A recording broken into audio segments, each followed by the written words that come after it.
So, last session, uh, we started with opening the door as we continued our descent in the upside down Shardlin Wizard Tower, and we found a wizard, at least what we thought was a wizard, and his white bodyguard.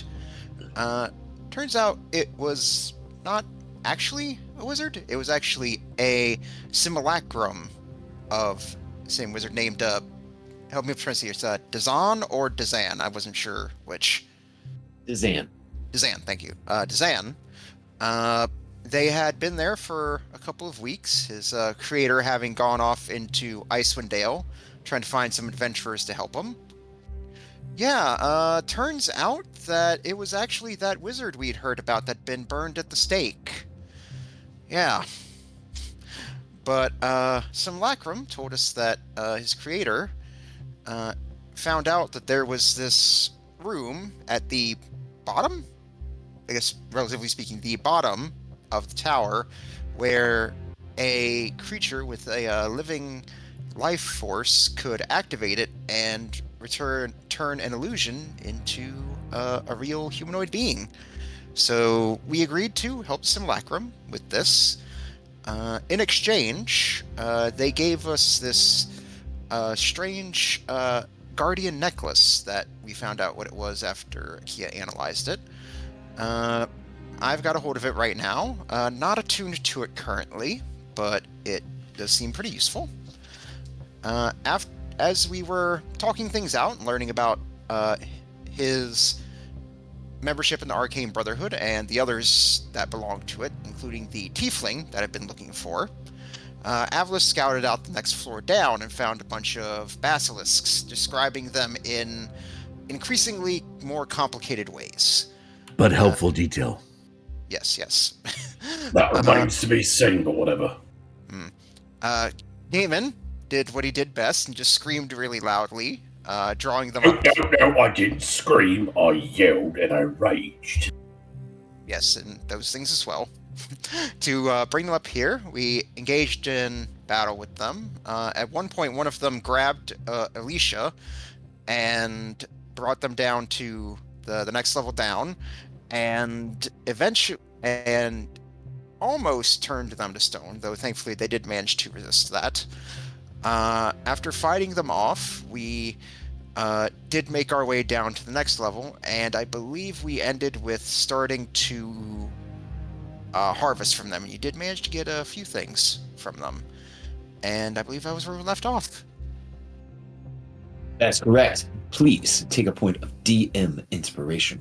Wait, Akia, are you time traveling?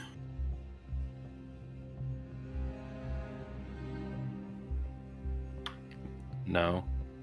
Yeah. Okay, just anytime I see a bunch of ones and zeros together, I immediately think of Bender's big score. That's a good one. Okay.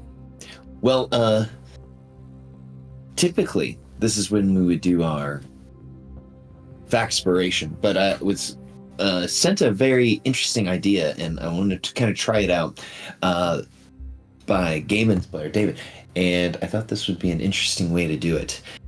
In our mind's eye, our imagination, we are in the Upside Down Tower, the lost spire of Nitharil, all crowded around the various holes leading from one floor to the other. Basilisk guts and goo spread out among the floor. As you all look to one another, imagine at points in your career you've considered your roles within the group. Gaiman, I wonder, have you considered your role within the group? How do they feel about giving and receiving orders? How do they feel about taking on the role of a leader or a follower?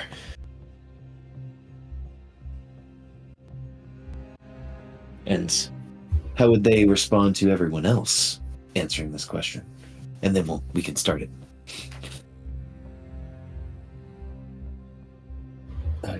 Gaiman will sort of having a realization while staring down the hole, waiting for someone else to say something or do something. He'll look up and look around and say, all my life, I've kind of, gone with, what others were saying, and I find myself hesitating here.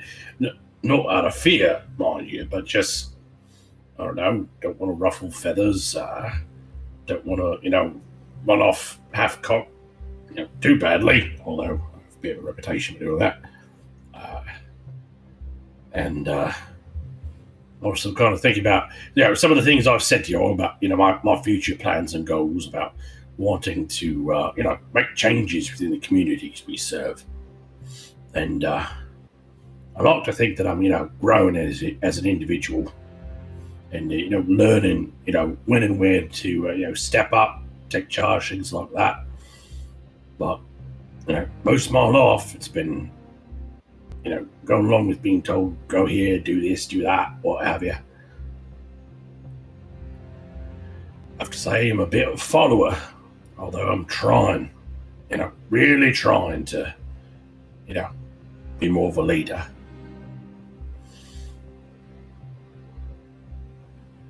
What say the rest of you? I mean, look, Avilis, you've had sort of a unique existence. What do you think about that? True. Most of my life, I've kind of been trying to figure things out and not really knowing where I come from or who I am truly. Then I kind of follow the example set in front of me. So in my tribe, I listened to my parents and followed their example until I discovered Sylvanas and basically do the same. I let him guide me, and so inherently I am a follower. But if he commands me to lead, I am comfortable doing so, I suppose, so long as I know that he is there to help guide my hand.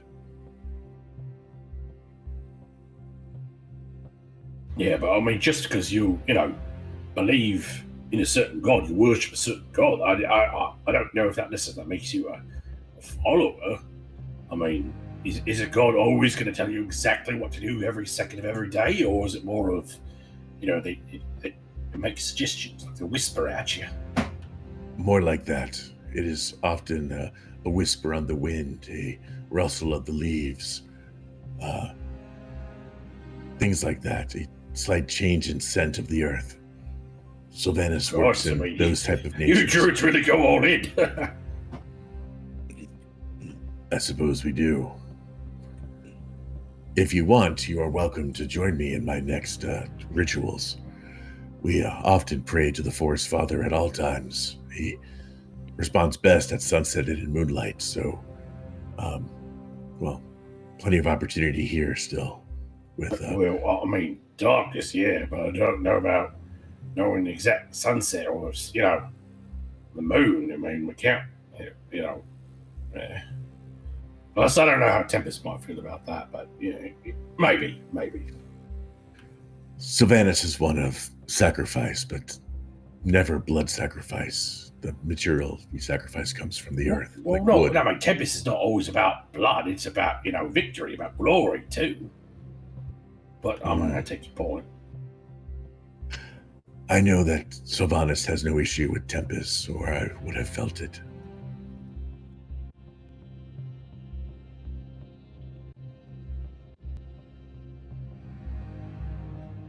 Does the Morning Lord speak to you?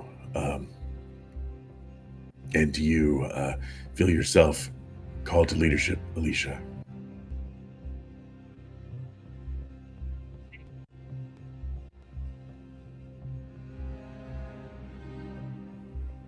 When I was back at my temple in Baldur's Gate, I was more of a follower, since our religion has a bit of a hierarchy, so to speak. New initiates, those who have been with the faith for quite some time, those who have overseen other initiates and become more of priests, the grandmasters, and such and such. I've always felt as I was a follower.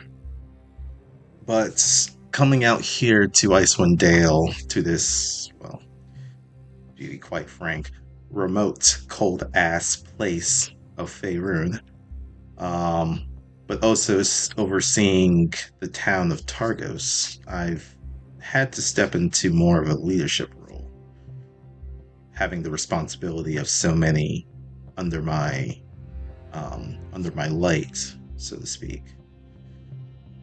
I would say, in a similar vein to you, Avalis, the Morning Lord.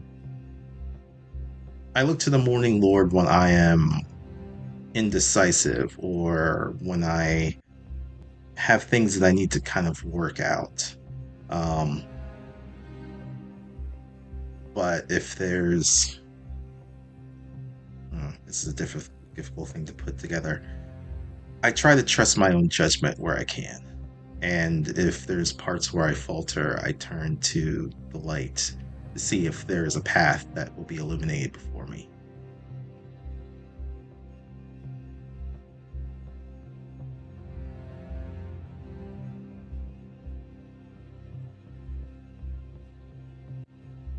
I know both you, Akia, and you, Lotus, aren't exactly of the religious types, but is there anything that you feel in the sense since you found yourself here in Icewind Dale? Well, the thing is, it's interesting. There's a lot of differences between this place and where I'm from, but it's interesting there's a lot of similarities as well. Leading, following, like in journalism, you always say you're always, following the lead. You're writing a story, you're doing research, interviewing people, you're always following something. But then you take your information, you write the story, publish it for others to read, and then they follow it. So it's always about following, but leading is always something I've always at least been somewhat interested in. My mother having spent many years as the leader of the Baltimore Dock Workers Union, and, she's been involved in strikes and political action and all that stuff, and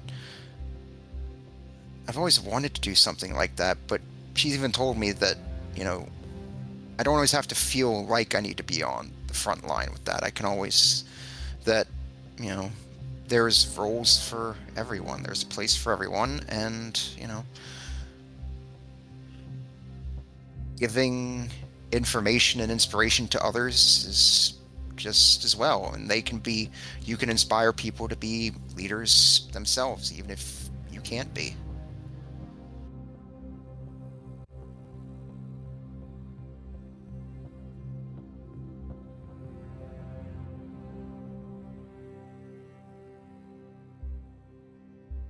Do you, Akia? Well,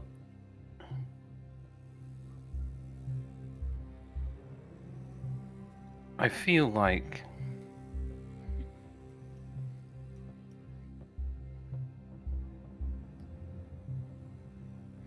and as I'm going over the words in my mind, this might feel a little bit conceited. However, I feel as if there are more people that can make good leaders than make good me's. So it is more efficient if someone else leads and I do what I do.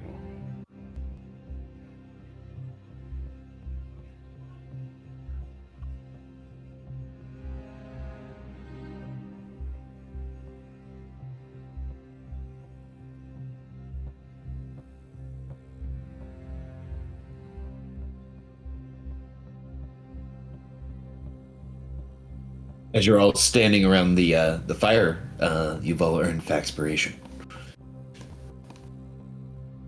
And by fire, I mean the Lost Spire of Nethril.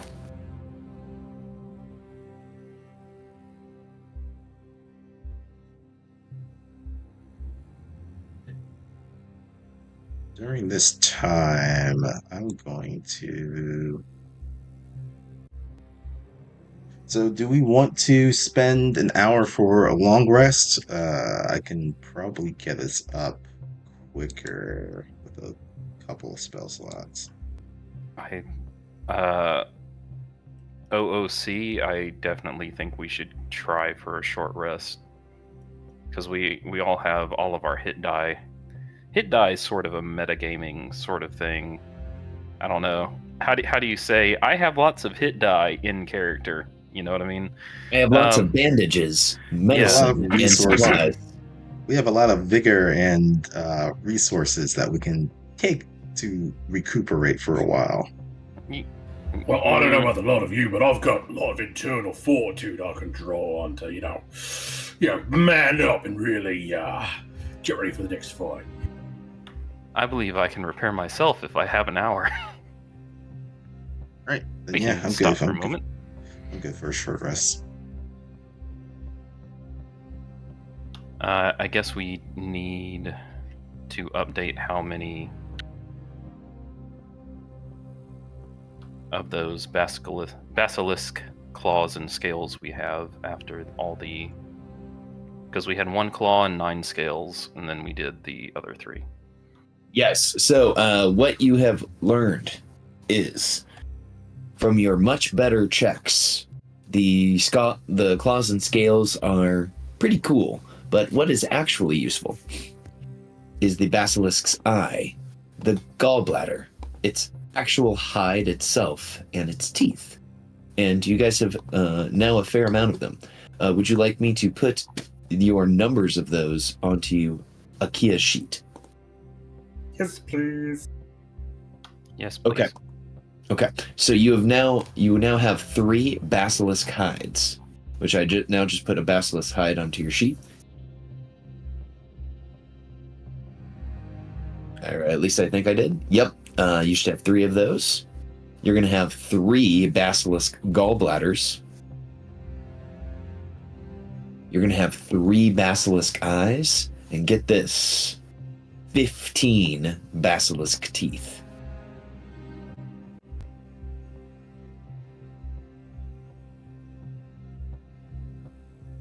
So you guys got a fair amount of these items. How many hides did you say? 3? You got 3, as the father of Chef would say. Okay, so 3, 3, 3, 15. Mm-hmm.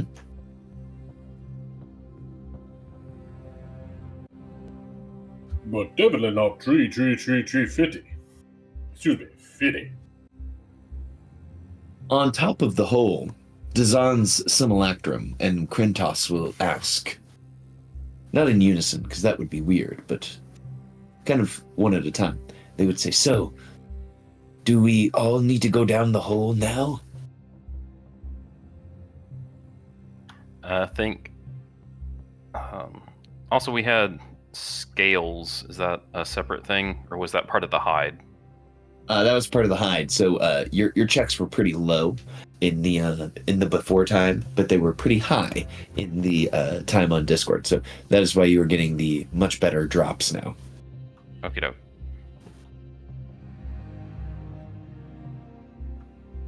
I think we should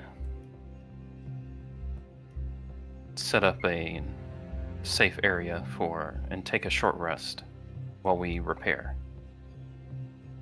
We've all taken a fair amount of damage.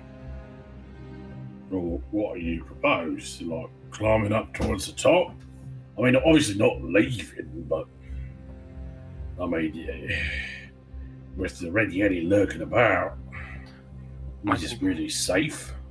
I can set up a pocket dimension for us to rest in. All right. Yeah. I've Lotus done that before. Lotus looks curious at you, Kia. It's like, so you have a TARDIS with you? What the hell is a TARDIS? Oh, it's from this series of stories I used to read about a magical man who could travel through time and space, and he had this special machine that was bigger on the inside than it looked on the outside, and it was called the TARDIS. It's a acronym that stands for Time and Relative Dimension in Space. So he basically flew around in a bag of holding. Yeah, pretty much.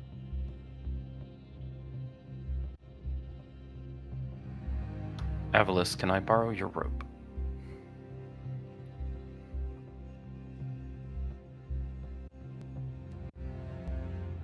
Mine is at the top of the tower. Well, the portion of the tower at the surface level.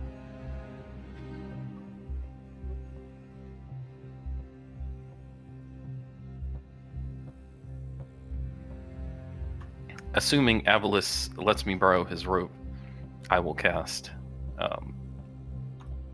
rope trick.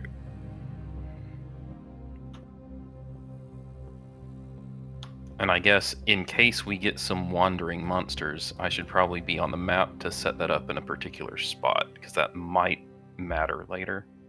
Oh, did I take... Me bad. I thought I took you guys to the map. We're on the map now. No, we were prepared to theater to the mind that shit. So you guys are now on the map. Gaiman, Akia, and Alicia are all below the party that is above or below, depending on your viewpoint, as Dazan and Krintos are staring down the hole at you guys who are down.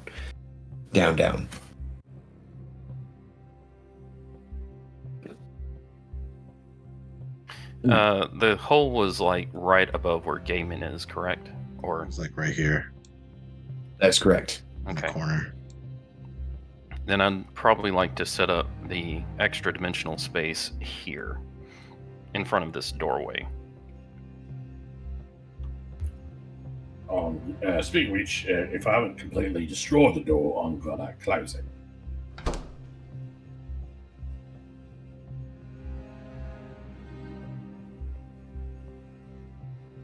And That's I fine. don't know, but Akia knows how this will work. So you're trying to get everyone into the rope trick? Yes, let's see. How many people can I fit in here? 8 people. Do we have 8 or less people? 1, 2, 3, 4, 5. You got 5 of us, you got Watto, you got Dazan, and you got the White. Okay, that's exactly 8. We can't get any more NPCs with us. I was gonna say, what The happened to news the is, B I don't team? think we have any more NPCs with us. When asked, Krintos will say, "Ugh," about entering into the rope trick. He will remain Yeah. outside. Yeah, I don't know if I want that white near me. Alicia, I know you have concerns considering your religious proclivities, but I just hope that any animosity you have towards the White isn't going to be a problem. Every fiber in my being is saying that I should send its soul back to the afterlife, but I am refraining for now, as they say through gritted teeth. Look, Let's see. we'll just keep an eye, and I'll whisper to Alicia. It's like, here, look, both of us can keep an eye on it, and look, if it looks like it's going to try anything, believe me, I'll join you in sending it to whichever of the 9 hells it ends up going to. Why is it gotta go to one of the 9 hells? Maybe they were, goody, when they were, alive. Possibly. I mean, I'm still trying to wrap my head around how all that works here. I could go into it, but I don't think anyone else would want to listen, so I'll keep What's that their, for another discussion. What's their names Well, I mean, again? considering what we've been up against, I mean, understanding of the hells is maybe not such a bad thing. What was the name Well, of I'm the just saying. mage in the white? Dazan's Simulacrum and Krintos.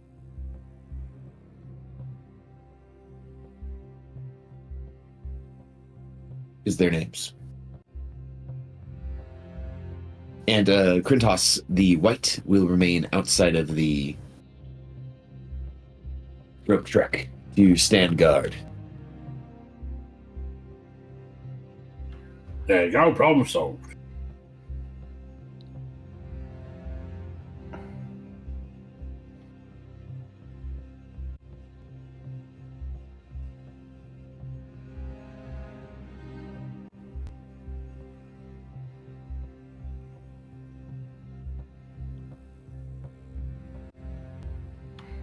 It seems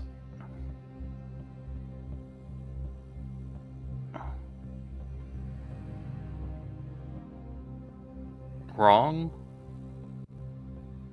It seems wrong to harbor ill feelings toward Krintos. We have not seen them to be bad in any way.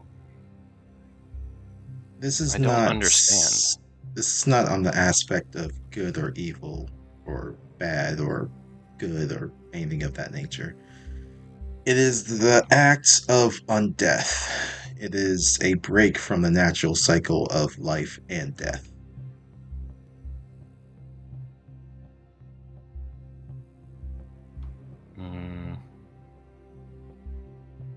I guess I don't understand the difference between being undead or being resurrected in some way or reincarnated.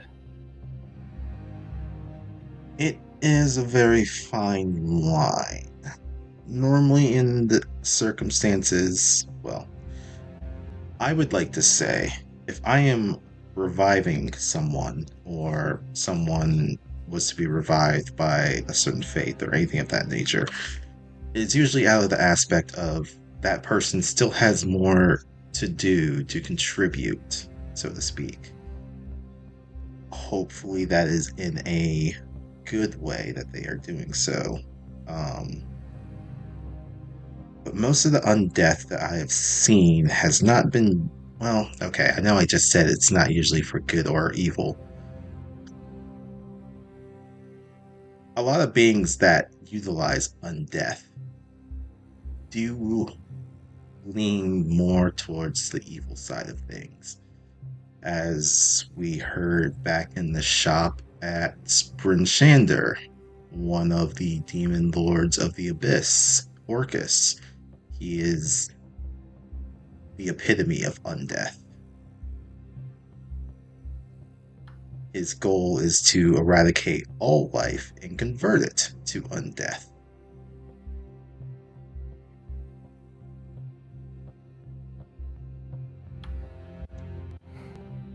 I guess I Creatures still don't understand the distinction.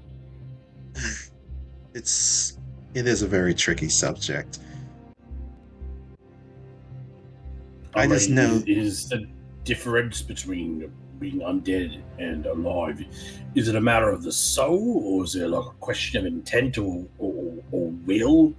Like, is your will like being subverted when you're being brought back, and then that's what makes you the undead? Because I mean, I look at a Kia and I see, a person. Purpose is probably one of the Experience. I will that write them off. Would you say sentience? No, sentience is something completely different. Because some undead don't even have the free will thinking that they would, like our resident white here. Like skeletons, zombies, they are just acting out of pure instinct, whereas this white still has its own motives and things of that nature that it's able to do. Then what makes Krintos undead? Well, that is a good question. What was the nature of magic that brought him back? Dazan's Simulacrum will look. Oh, my master cast a spell very similar to the spell animate dead to bring Krintos back. And with the purpose of, I'm assuming, protecting him. But this was of a body that had been long dead past any type of third level of magic, which would have had to have been immediate. The simulacrum nods. Yes, he needed to raise this, well, quite strapping warrior quite quickly, so that we could, be protected. Well, I should say he could be protected. At that point, I don't believe I was created yet.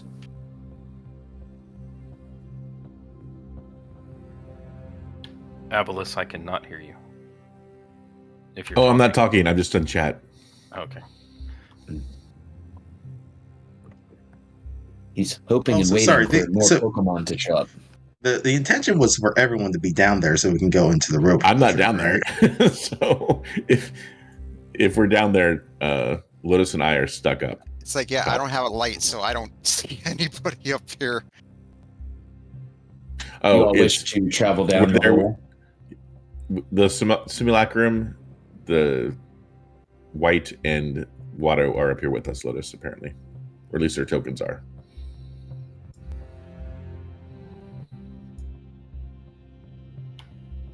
Yes, while all of you were up there, and Alicia was down here turning to stone.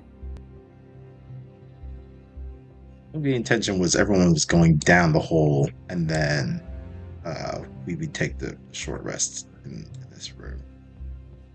Yeah, they could have come down to help a little faster. Well, Dazan and Krintos and Watto will start moving their way down the hole. As Watto moves down the hole, he looks to you, Lotus, and says, "Down the hole we go?" Yes. But Watto, you should go first. And, don't get distracted trying to look up my dress, okay? Hmm? He blushes and says, I will do my best. I will do my best. As he begins to blush and becomes quite flustered. Alicia, as Akia says that they could have come down the hole to help faster while you were turning to stone, I think you would notice that the rime on Akia's face is starting to stretch down their neck. You all right there, mate? I'm fine, Gaiman. Noticing that, Alicia will just give you a pat in the arm.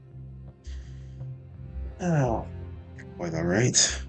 I'm just glad I wasn't turned into a lawn statue. Though I would have made a very fine one. Yes, sorry for the poking. I thought maybe some sort of resonant frequency could disrupt the petrification process.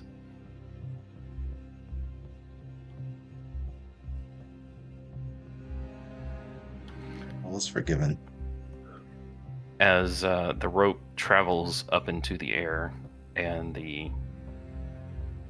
I don't know, I guess we can't see into it until we actually travel up there and like stick our heads in. I don't know. Is the opening... That's correct. Okay, so the opening's not actually visible from this side, so we travel as we climb up into the rope, into the pocket dimension. Akia will go first and beckon you all in. And as you come in, you climb up into what just looks like the wilderness of Icewind Dale in a thick, thick forest of deciduous trees, just bare and a thick layer of snow on the ground. And as you climb up the rope, you just sort of pop your head up through this layer of snow, where the ceiling would have been in this layer, and you just come through, and everywhere you look's just, you can't see more than a few feet before it's blocked by a tree, and if you try and walk through the trees, it's a non-Euclidean space, and you just end up back at the little camp.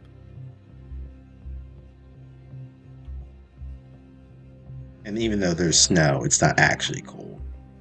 It's just. It's not cold. Yeah. It is a 70 degrees. Feels just fine.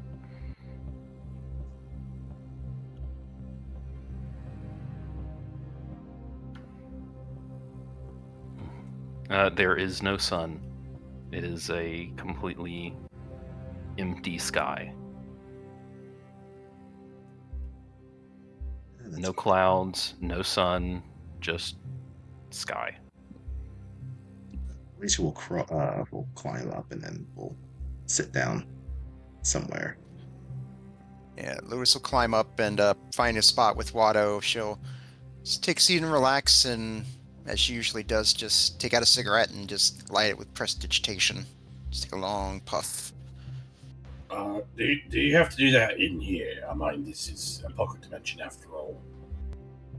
It's not like we're out and about.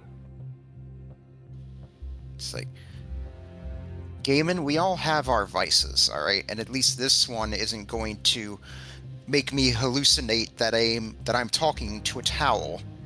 All right, listen. I kicked that, and I'm not doing, I'm not doing that crystal right now. We dealt with all that. I'm just saying, maybe be considerate of those around you who might be bothered by, intense smokiness. All right, if you guys want, I'll step outside and I can come back when I'm finished with it. Just saying. I mean, at least I'll have the decency to do my drugs in private. I don't have a sense of smell.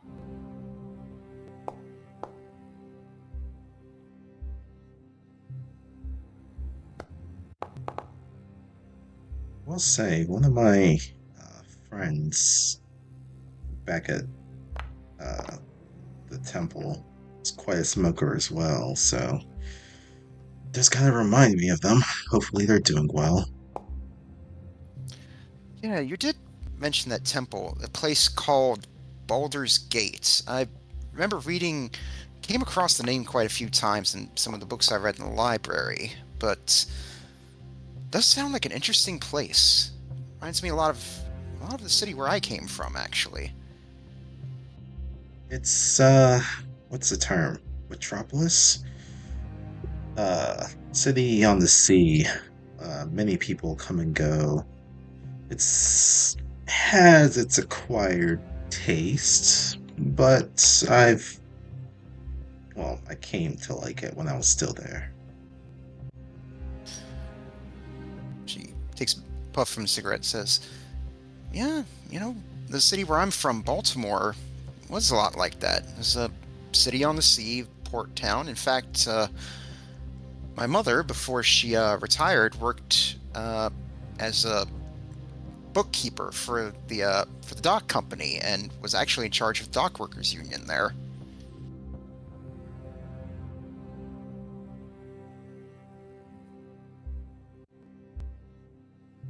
That must have been quite a stressful job.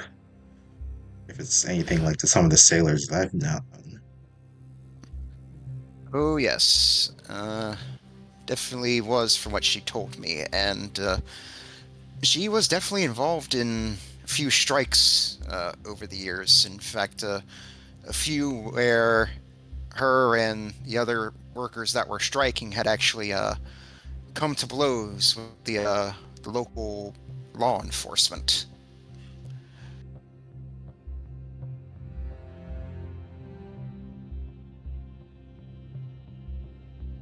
Hey, Orif, I know this is awkward since everyone else has already rolled, but do we complete our short rest?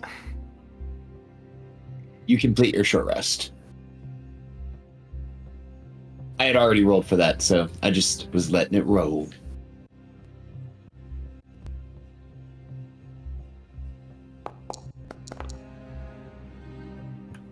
So if you don't have a sense of smell, Kia, that means you have a sense of taste, right? I mean, I know you don't eat. It's just I'm trying to make sure I'm understanding the Correct. full extent of what you can perceive. I completely lack the sense of taste and smell, along with the ability to eat, but I don't need to breathe, so there is a small positive with that.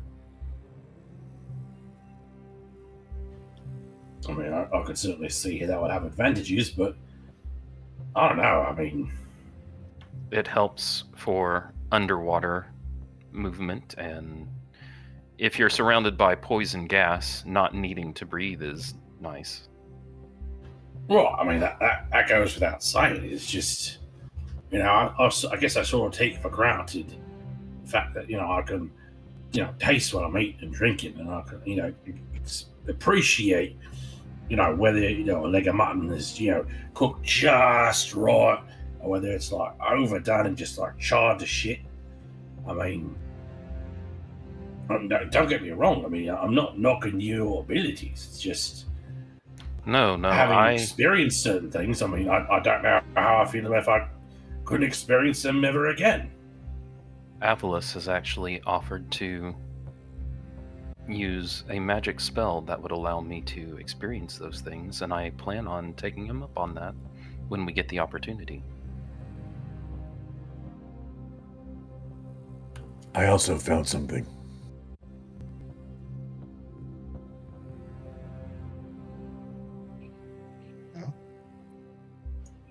You found something like a thing, or like you discovered something about like yourself. No, definitely a thing. And he pulls out the blue vial. Or the Nice. blue bottle. It was from the previous floor. The statue gave it to me. A woman with 7 stars and a river.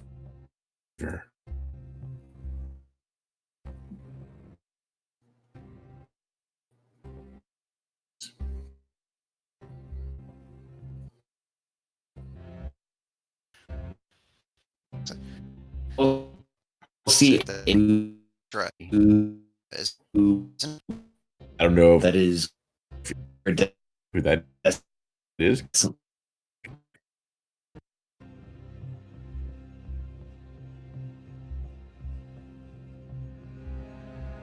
My Discord roboted there for a second. Yeah, same. Yeah, I thought it was me. And that was freaky. You did it for everybody. So what did everyone say after I described it? Because I heard nothing. Lotus said speak up, and it's like kind of recognizing the set should be like, wait, like here, it's Mistra, isn't it? She did not identify herself. Just gave me the bottle.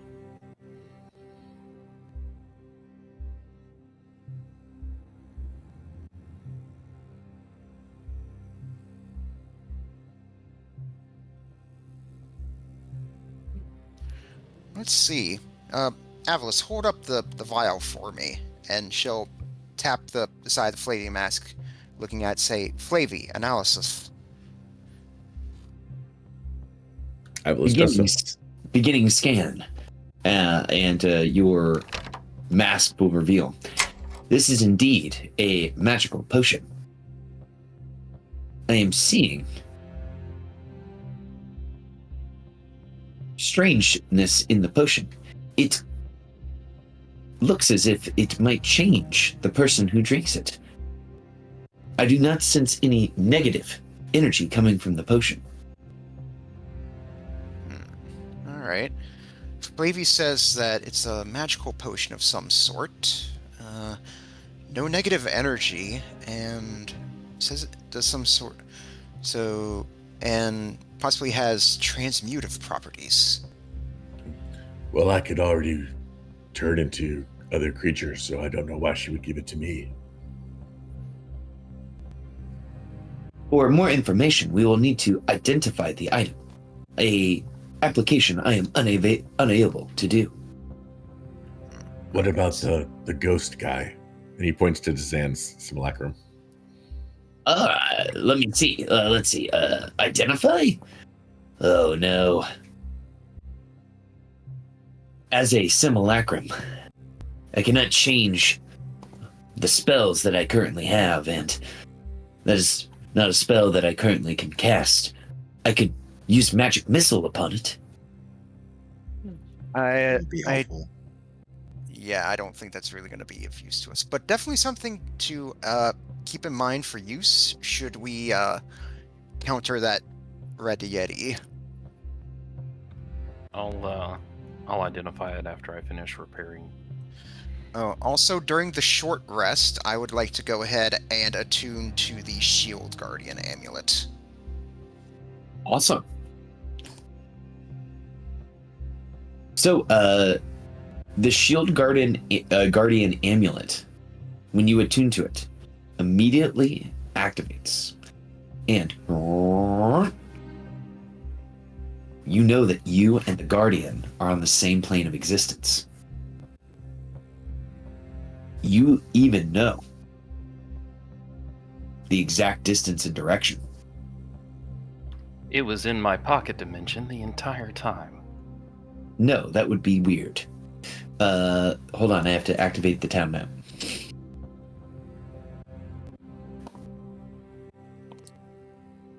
Lotus, your mind's eye opens to the town map of Icewind Dale.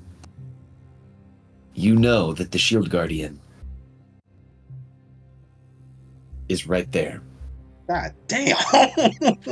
Oh, it's in the Goblin Town. Great. Other It's like- fucking side of the map. Yeah, I guess it's like what you see. It's like as like she's attuning to it, you just suddenly see like her body just sort of goes like stock stiff and still. It's just like, whoa, wait. It's the amulet. It's showing me, and it's like I'm like flying through the air, and I see like the spine of the world and goblins. The Guardian. It's in Karkalok with the goblins. What if your guardian is Gaiman's bride? Huh. Wouldn't that be a hell of a thing? And all of a sudden she'll snap back. See, like, ugh. Oh, that's certainly interesting. Never experienced anything like that before. Gaiman, did you get those 5 HP? There you go. I did now. And it's okay, Kia. I rolled ones twice on my D12 rolls for my hit die. I know the feels. Oh, that's painful. Yeah. It's what it is. The D12 giveth, the D12 taketh away. Should we continue soon? After. Yes. Yeah. As we go exit the pocket dimension before we are ejected, I'll ask Dazan and Krentos, what exactly is your relationship to each other? Are you Krentos's master? Krentos will go, And Zahn will say, well, technically, I'm his master's simulacrum. But, if made real, then I am Dazan himself. And then I will be your master, Krentos. And then he kind of slaps him on the back jovially. And he says, but in reality, we're friends. How could we not be? We've been here together for so long.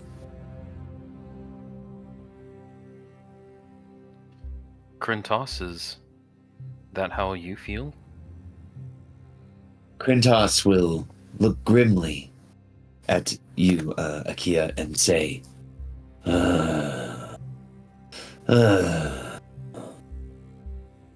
and give a slight negative head shake.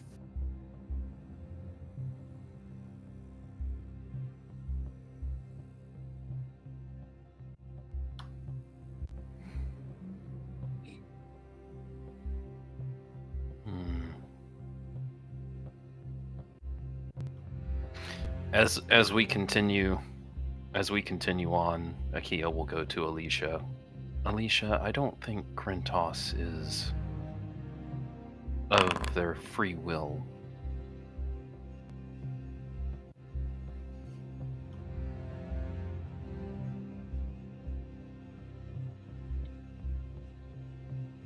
It's the spell that I'm thinking of.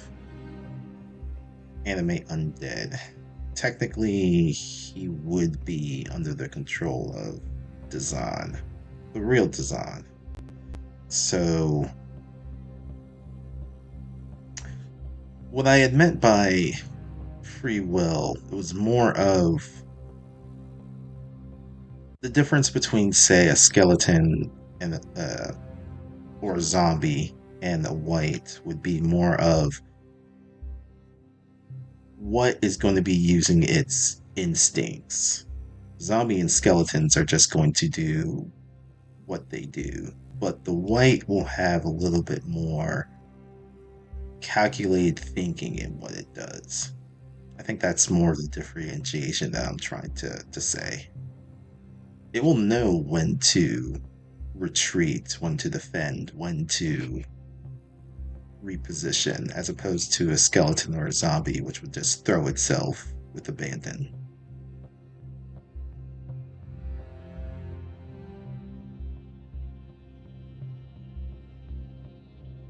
I think maybe free will is probably the wrong term. Higher intelligence is probably where I'm more going for.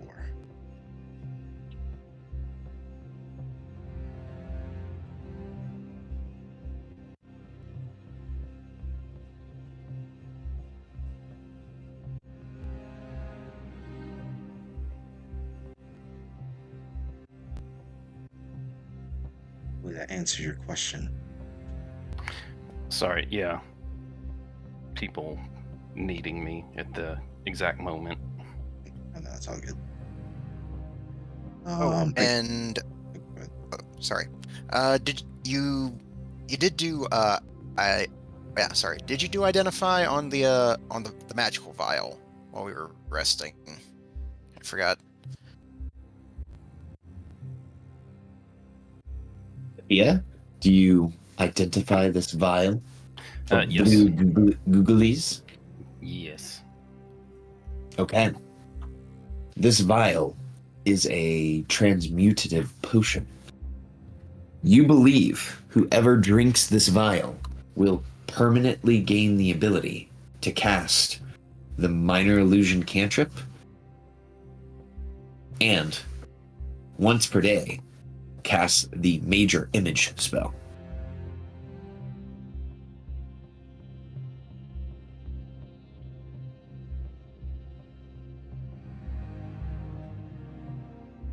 This is a very powerful potion.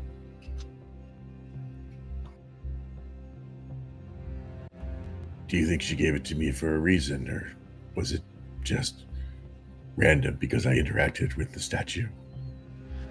Well, it would make sense if it was to be in combination with the machine that brings illusions to life.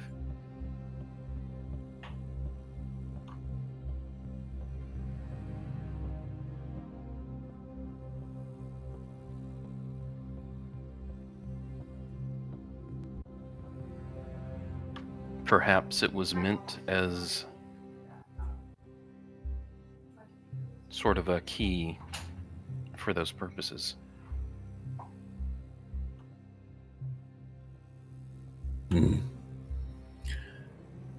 I don't know how I feel about illusion magic, as I generally like to bring light and balance to things, more revealing than hiding. well, I guess technically you could say the way you see me now is an illusion, but that's a result of the mask.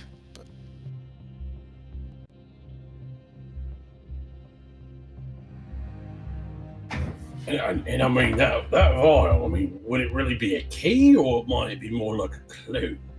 Seems like an awful waste to have something that I don't want to say powerful, but significant, have to be used just to, open a door, turn on a machine. Well, I mean, a key to operating the machine if you don't have the ability to create illusions on your own. That's In what a, I was That thinking. makes more sense. not in the literal sense. Perhaps then it's best if I just hold on to it until we encounter such a lock or the machine. That's probably a good idea. And he'll just tuck the potion back in his robes.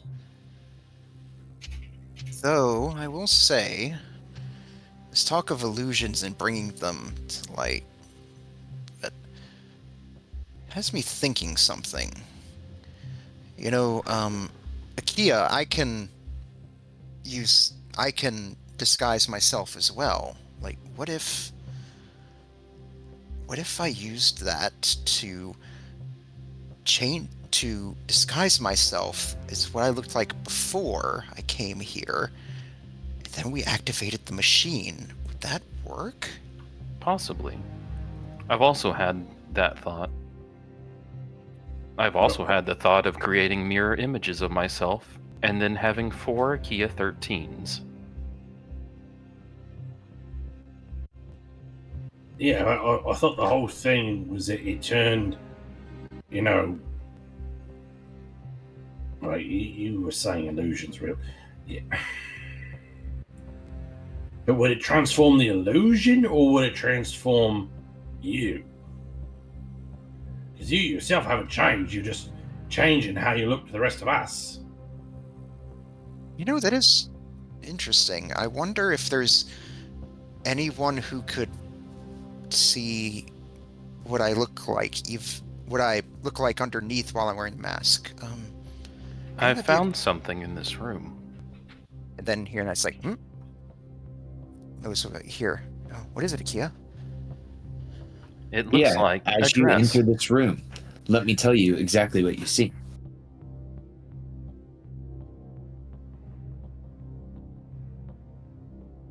Because you might want to know. The bed in this room is upside down on the floor. Its rotted blankets peeking out from underneath the disintegrating mattress. Mounted to the north wall is a tall, cracked mirror and a stone frame that merges seamlessly with the surrounding wall. Lying underneath 2 dirt-clogged windows is a partially crumbled, rime-covered human skeleton in the tattered shreds of a nightgown.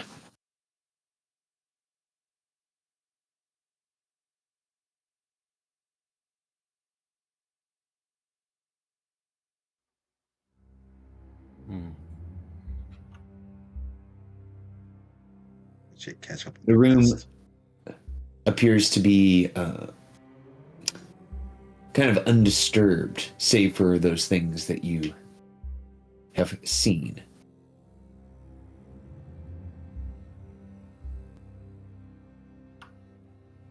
Lotus, are you picking up anything in this room? Let's see. I won't actually go in, but I'll just sort of peek in and activate Flavy Scan and just look about the room for anything of interest. Absolutely. You start the Flavy scan. Flavy will go, analyzing room. Oh, that is peculiar.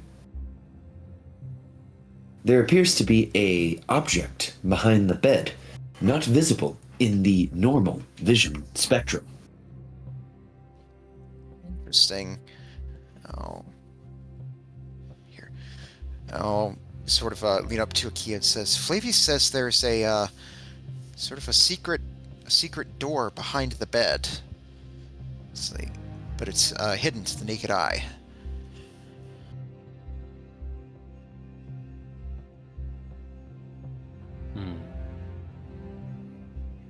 I did not prepare my scanners for that since we fought the Durgar.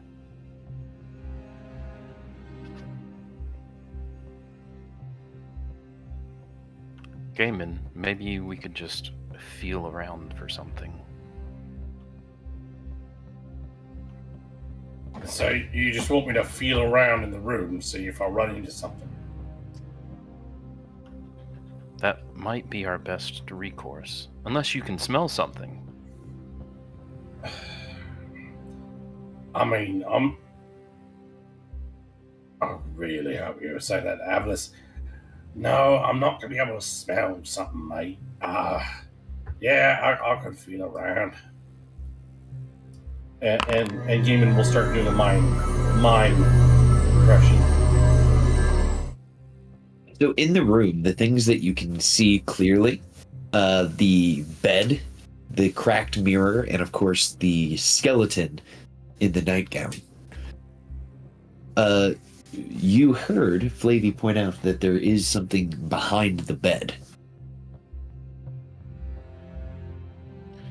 Yes, I'll move up beside Gaiman while I've got the Flavy scan still active. It's like, it should be about, and she'll point to the spot on the wall, about here.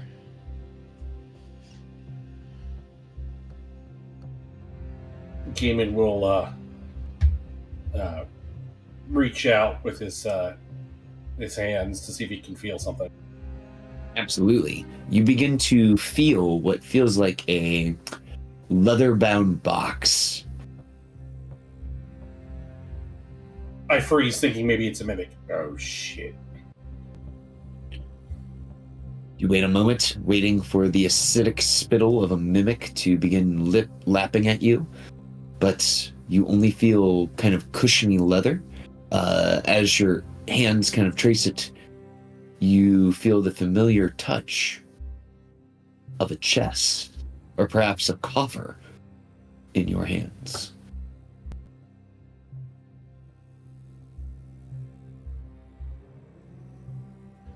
Gaiman will kind of close his eyes and run his hands slowly over it just to get a sense of the size. And you said it's a chest? Yes, it appears to be a chest. I would say probably about 1.5 feet high by about 4 to let's say 5 feet wide. Okay, kind of like a Foot Locker. Okay.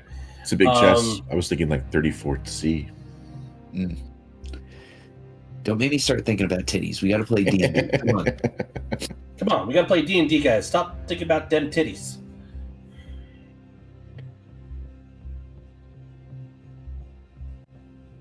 You said that this thing is invisible, right? Correct. It is invisible in the current spectrum of vision that you guys are using. Gaiman, your hand does trace along the chest to what appears to be a lock. Right. Oops, didn't mean to do the targeting. Alicia will cast Revealing Light. So anyone who's within 10 feet also gets the benefit of seeing visibility. Very nice. Yeah. Okay. So a lot of shit is about to happen.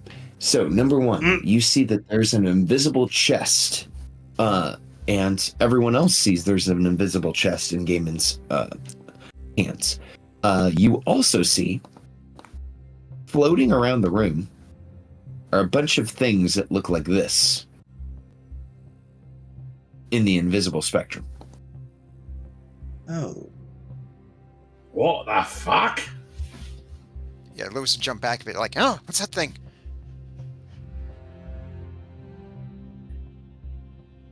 Everyone slowly back into the corridor.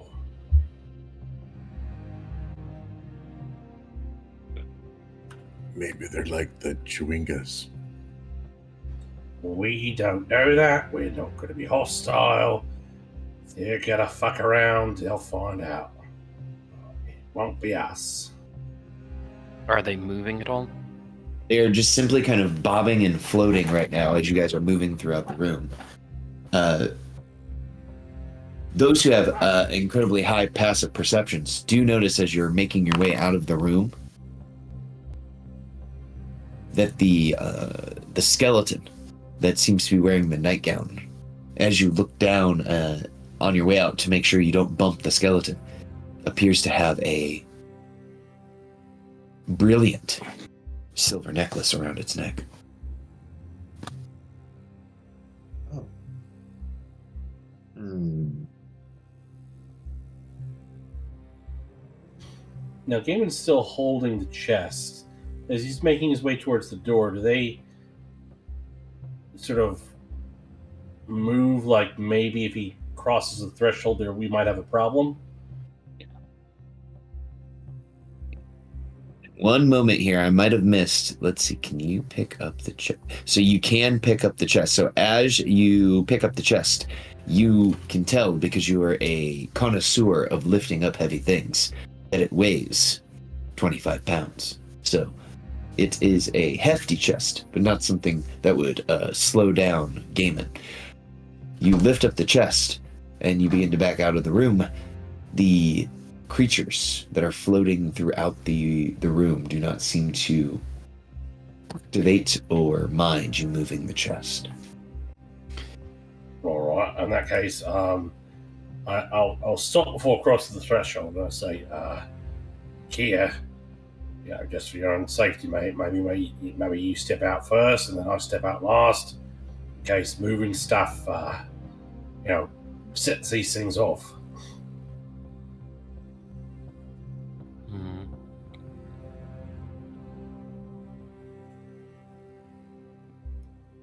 I mean, it's up to you, mate. If you want to stand here and find out, I won't stop you. I am curious. All right, if you're good, mate, I'm going to take a step back.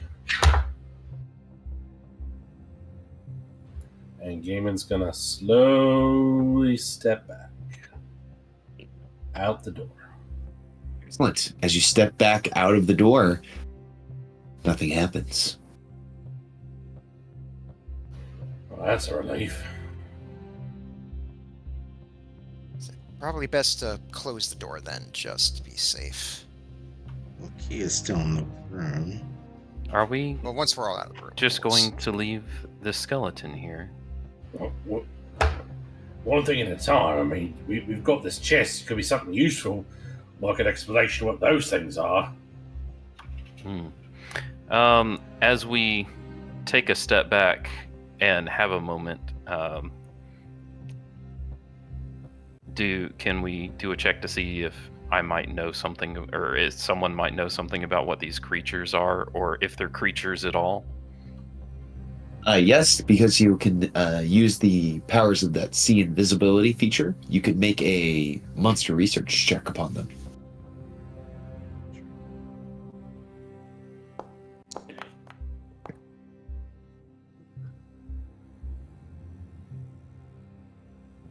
And it looks like, so you're pretty close to succeeding there, so you could potentially turn that into a success with Faxpiration, or the other thing. Or if you want to lose half your health and gain a level of exhaustion.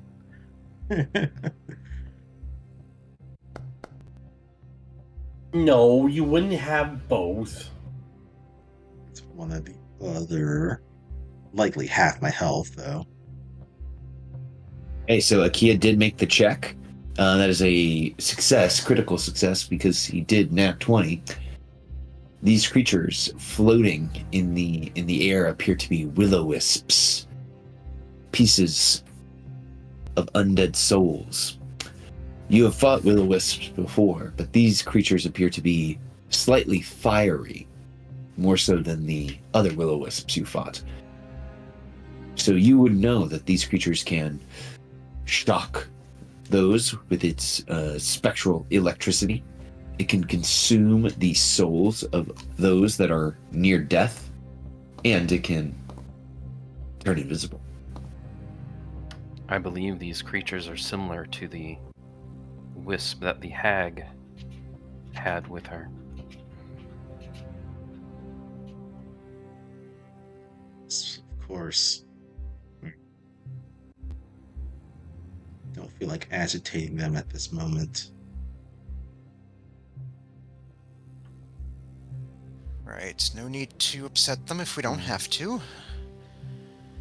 I feel bad about not laying these remains to rest. Is that Just normal? one thing at a time. I mean, I'm going to close this door and then I'm going to see if I can't get this lock open. Oh, do you want a hand with that? I'm pretty good at opening locks. Sure, why not?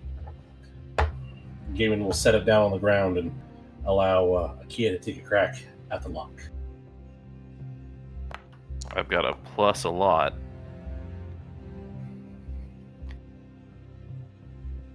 Okay. So with a 26, you are able to open the invisible chest. So within the chest, you discover some things. Number one, you can tell that it is an airtight, watertight, and magical chest, as the inside of the chest appears to be a constant 68 degrees Fahrenheit. Within the chest, you see that there is an ancient, leather-bound book bearing a rune identical to the one on the Shield Guardian control amulet. It appears to be an instruction manual for your new necklace.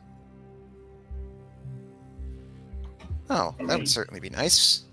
I mean, is it? Or was it just, it happens to have the same,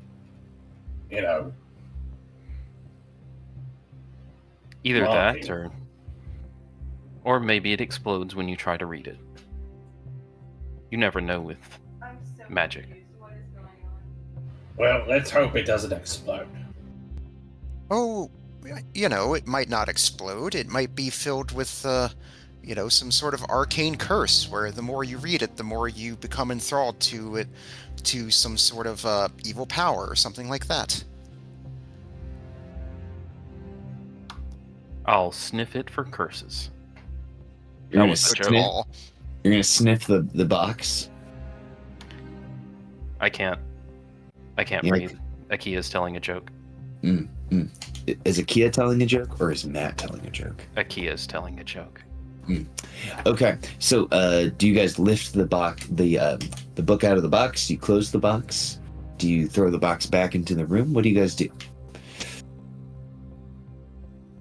I do wonder if these wisps are guarding this book, or maybe my initial impression was that they might attack us if we disturb the skeleton.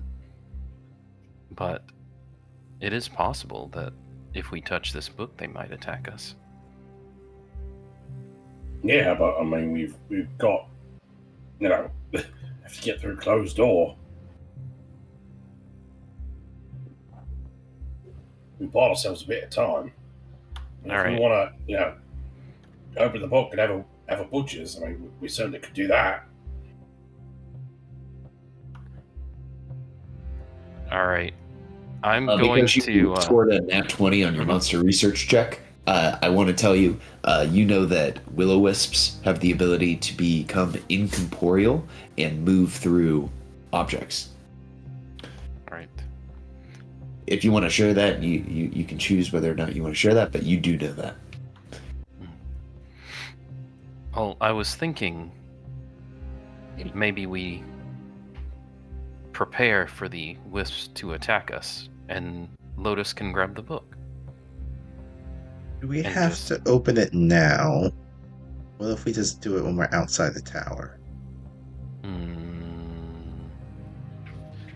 That might be a good idea. I mean, I already know where my Shield Guardian is. They're quite a distance away, and perhaps it is best that we at least wait till we're in a somewhat more open space where you'd have a bit more tactical advantage should these things or anything else come after us. The next room, perhaps. More broken stairs. Dazan will poke his head out and say, "The chamber that we seek is right around the corner."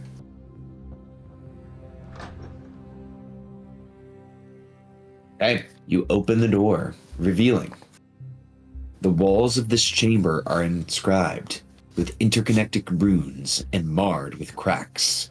What is now the ceiling bears similar inscriptions that swirl inward, converging around a golden crystal disc 5 feet in diameter.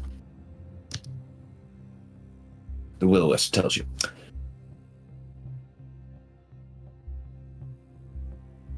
Those of you who have the ability to detect magic, aka Flavy will tell you, oh, I sense transmutation magic upon this entire room. Akia, upon entering the room, you explode. No, I'm just kidding. An illusionary figure appears upside down in the far corner of the room, standing on the ceiling. It appears to be the same long-faced human wizard depicted in the statues inside the spire's entrance. In case we all forgot, let me pull that up.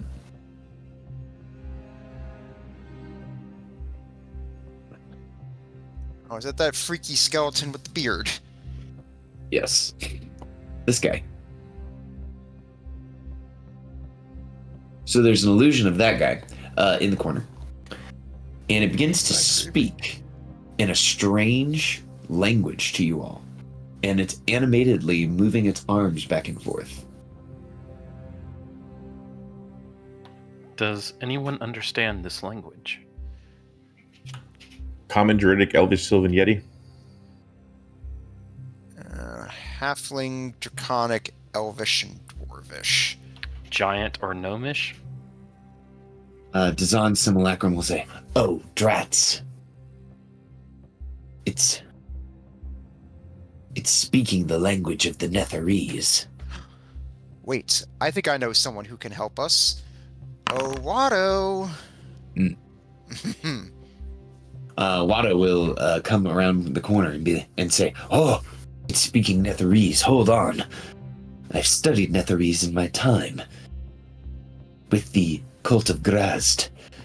It's Let saying... me guess, a lot of Netherese hentai. He looks to you and he says, have you been looking through my notes? Have you found the secret book of Loth? Indeed. I will share them with everyone.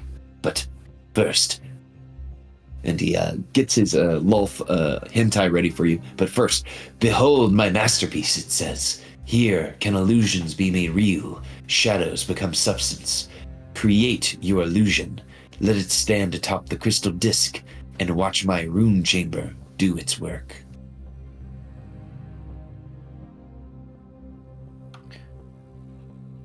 I am confused. I don't see where the... Did we pass by the Yeti? I don't see any further way down. Yeah, that is rather curious. Haven't seen hide nor hair of it since we've entered here. I have my shapes back. I could always try to sniff it out. It's probably a good idea. Don't want this thing sneaking up on us. All right, I will transform into Wolfilus and do my wild. Oh, you know, does Star Whisper, does he have keen senses? Let me check this out. Don and Krentos will enter the room. Oh no, he just has keen hearing. Right. Krentos will. Go ahead, Avalis. Sorry. Oh, sorry. I was just saying. I am now Wolfilus, and I will attempt to sniff out the Yeti. Your nostrils are filled with a strange odor coming from the rune chamber to your north. It is the smell of inks, crystals, and wizards. The smell is so persuasive, just filling your nostrils, that you can't sense anything else being near this crystalline room. Too many competing scents in here. I can't make sense of the sense. Indeed. Dazan's simulacrum will let you all know out loud as it's looking at the runes and the chamber. Everyone, I have a confession to make. As a simulacrum, I cannot learn anything new. So, I cannot understand any of the writing on runes within this room. That will all fall upon you all.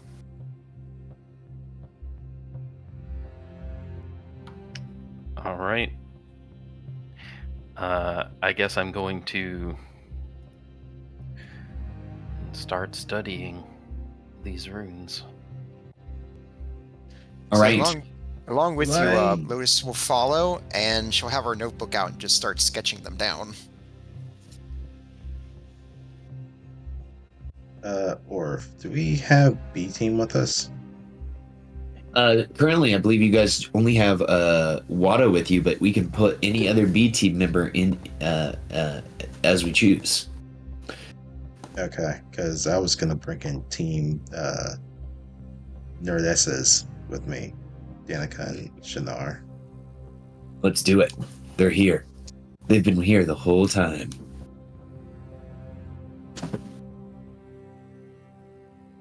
And the three of us will put our coconuts together and try and start figuring stuff out.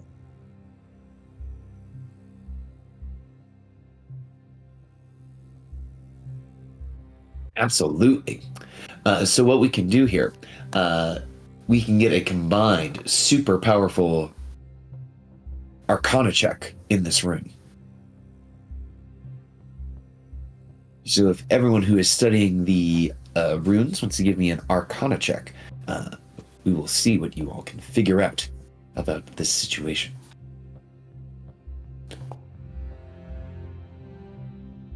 That tracks.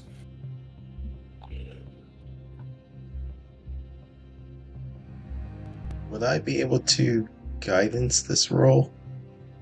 Absolutely. Okay. That's first itself.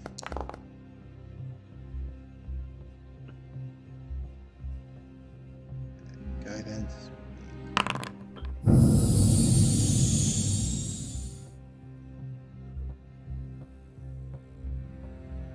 Can you guidance me as well?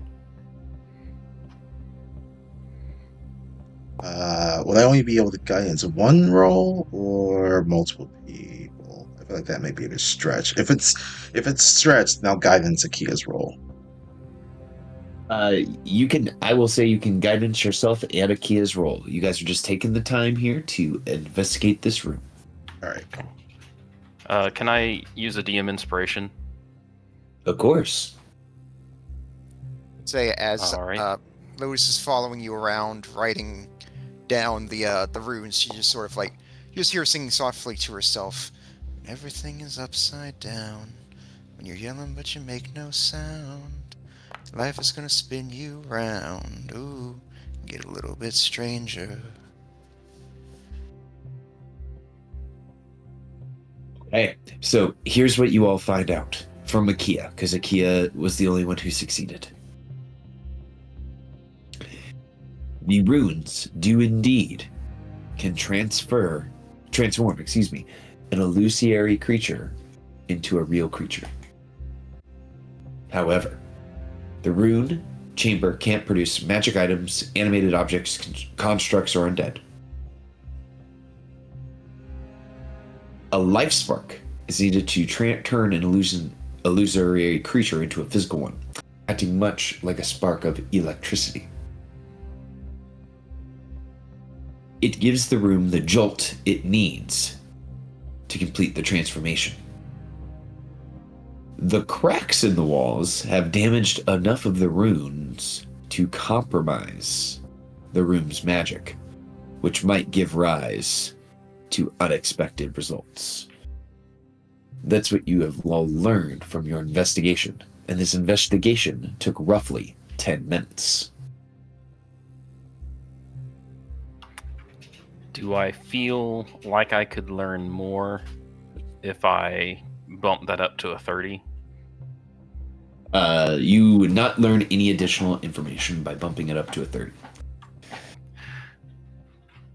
Do you think the Red Yeti is a result of this ritual? That is an interesting idea. That would make sense. From what we've seen here, if the damaged runes would cause some sort of malfunction with the spell, that might be why, but that still wouldn't explain why I would have your face, Avalis. Like, what would be your connection to this whole thing? I've never been here. I have no idea. A silky voice speaks up from the back. You recognize it as the voice of Senar. Strange to finally be somewhere that reminds me of home. This spire of Netheril, it reminds me of that city that you all can never understand me saying. Yitharin. I heard her. Same, it wasn't blocked this time. Well, it seems we're finally actually making some progress.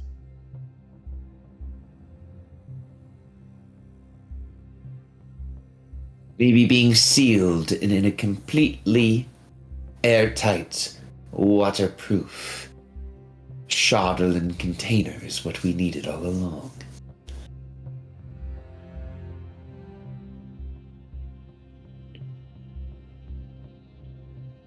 Well, You know, From- I would feel silly if that book contained what's broken of these glyphs and we did not open it until after we left the room. your curiosity is getting to you again. I'm always curious. I know. Well, everyone was listing off so many different dreary results, things of exploding and whatnot. If that was the case, Listen, I'd rather all I that, said was it could have been a mimic. or a mimic. I would rather have that happen when we're not in a very small and contained room. There's nothing stopping us from coming back down. Hmm. Or if one person wants to open the book while they're inside the room, while everyone else is definitely not crowded in there as well, I would be amenable to that. Uh-oh. Well, Uh. since I've already taken down the runes as they show on here in my notebook, I would volunteer for this task. It does have the same symbol as that necklace you're now wearing, so maybe there's a key Little to cat it. floaters the book. I will step out of the room. I will ready in action to punch a spirit. So they're readying an action outside of combat. We would determine that by rolling initiative. Okay.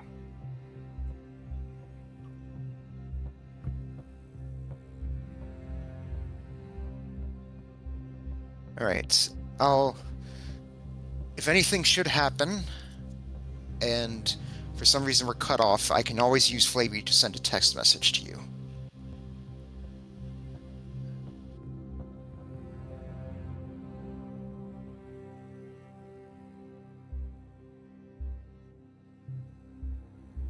Go right ahead. All right. So I'll set the notebook down where I wrote the runes, sort of like to slate to my left. Then I'll take the book with the symbol on it and say, "All right, is everyone ready?"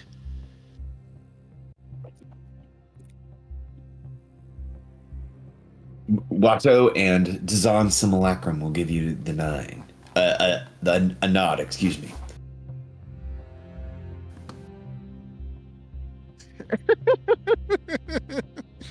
Like that Is gif. Kia 13 gonna have to punch something? Mm-hmm. I love the behind the scenes where he's like, "Can I say anything else? I mean, it's just so aggressive." And you could just tell Chappelle was laughing in the background. He's like, "It's true. What I said was true on the show." All right, so Lotus will pick up the book from the chest in her right hand and very gingerly open the front cover with her left. Okay, as you pick up the book and open it, boom! You all see that Lotus's eyes go milky white. Lotus, your mind is transported to a different time. You are in a floating city, floating high above the world. Technological marvels fill the room as flying machines fly past you. Wizards on what appear to be segways roll past you on the sidewalk. Walking next to you, you see a very nerdy-looking man, looking in the same spellbook.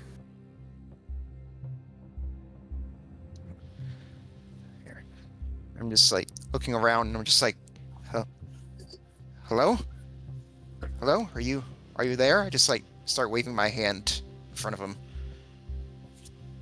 The figure looks to you and says, "Who is there? Who is speaking to Arathor, Timebender?" I go by the White Lotus. I'm a sorcerer. I found this book. I believe it's the same one that you're reading right now. In what year did you find my book? Well, it's kind of hard to hear. It's a long story. I come from a different world, different from yours, different from the one I'm in now that used a different time. It's complicated. Tell me, when you find my book, am I alive or not alive? Are you Dazan? No, I am Arathor Timebender. All right. Out of character, do I recognize that name? You do remember that on the nightgown that you did see, there was a very beautifully etched E on one of the sleeves. Oh. She sighs and says, I am so sorry. It does seem like you have passed on, but I believe that's a fair amount of time and distance from where you are now. Oh no. Tell me, do you find me in my tower? Arathor will ask you. I believe so. It seems to have been transported from where you are now to some far-off place known as Icewind Dale.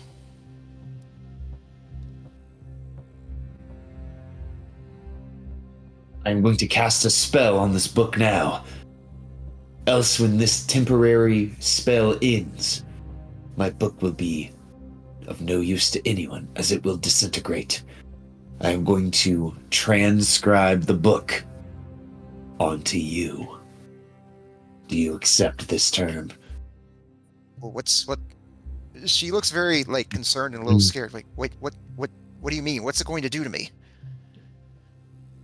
He asks, in your time, do people like to get tattoos? Oh yes, it's quite the pastime, but you'll have to forgive my apprehension. She'll lift up the mask for a moment to show her, scarred and deformed body, and then bring it back down. I've been the unfortunate victim of such things before. It would only be temporary until you could find a way to transfer the tattooed spells onto something else more suitable. Another spellbook, another willing host for my magic, or something else. I'm sure that as a sorcerer you are creative. Right. Well, I do have a notebook I've been using. Perhaps I might be able to use it for that. All right. When I let go of this book, you will return to your time, and my spell book will be written across your entire body. All right. Go ahead. She'll just give a nod to him. He let go of this book. As this was happening, in the span of what felt like minutes to you, Lotus, but to everyone else, is just a few seconds of Lotus's eyes going milky white, and, her tongue kind of sticking out, going, Lotus flashes back. Your eyes return to normal, and everyone you see, originating from Lotus's forehead, moving down onto her entire body, as if you were watching a typewriter write. Spells, incantations, formulas begin to tattoo themselves onto Lotus's scales.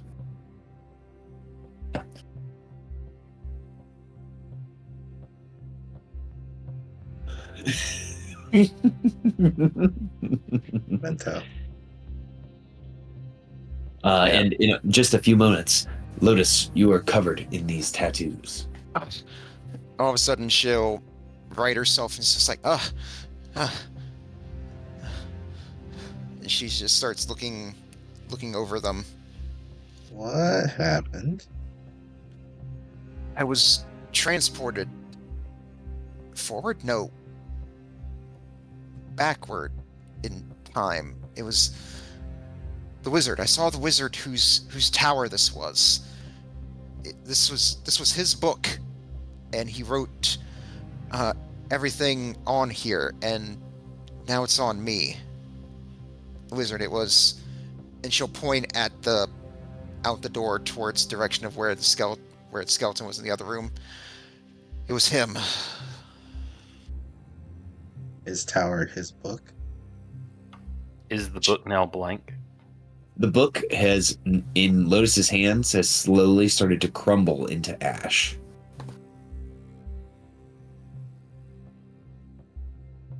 Huh. He went by Herethor the Time Bender. Time Bender? Really? She short shrugs. It's like, well, makes sense. But I want to see if this works. And she'll flip to the next blank page in her notebook, and she'll press her right hand down on it to see if the incantations and runes will be able to be transferred onto it. As you place your hand onto the notebook, you feel a strange sensation as you, and everyone can see this that's looking at Lotus.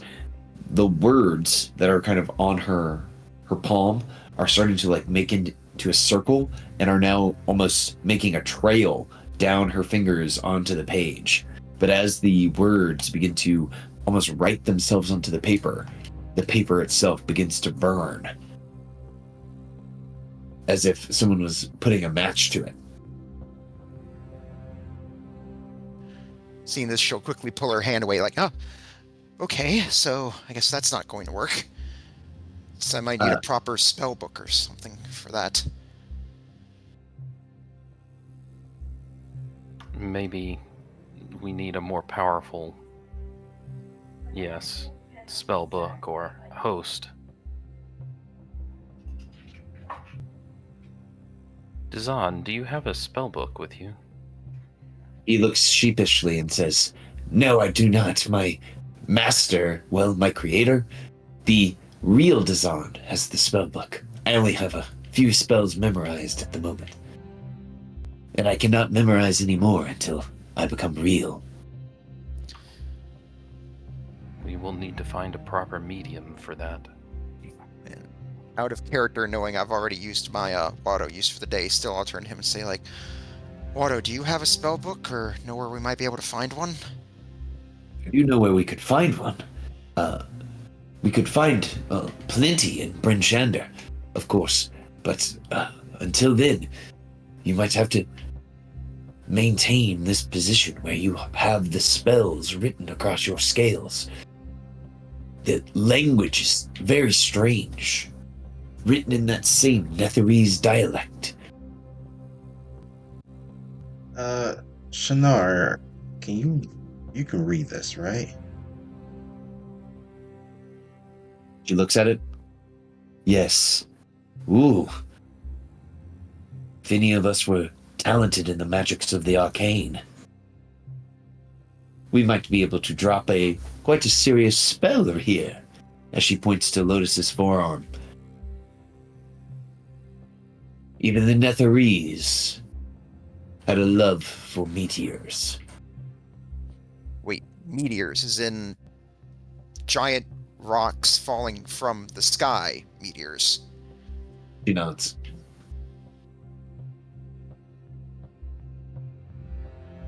Like I wonder shooting what- stars? I wonder what were to happen if I were to try to cast the spell off of you, Lotus. Should I try? That depends on what spell you're talking about. I'm not really sure having a giant rock falling from the sky would be very useful for us at the moment. As I speak of the spell of the ninth circle of magic, meteor swarm. Yeah, remember when I said that we probably shouldn't do things when we're all crowded in a very contained space? Let's hold off on that.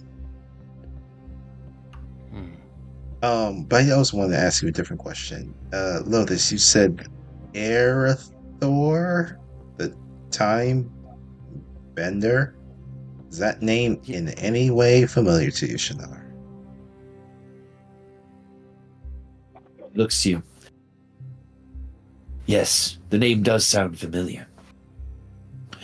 Of all of the wizards that I knew in my day, there were only a few interested in chronomancy or chronoenergy, magics concerning time, and he was one of them. A neophyte, if I remember correct. But that was many years ago. Sonar, was Yetherin a Netheril city? You know, it's one of the largest. Oh. So the Netheril language is your first language? She nods. Interesting.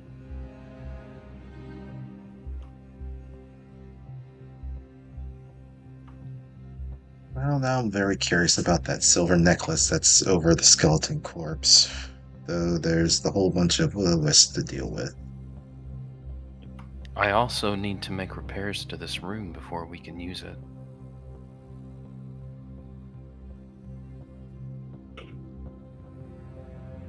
Do you know what you would need to make said repairs? Well, I have a spell called Mending. I can magically reconnect the stones, and then I should be able to repair the small gaps in the spell circles.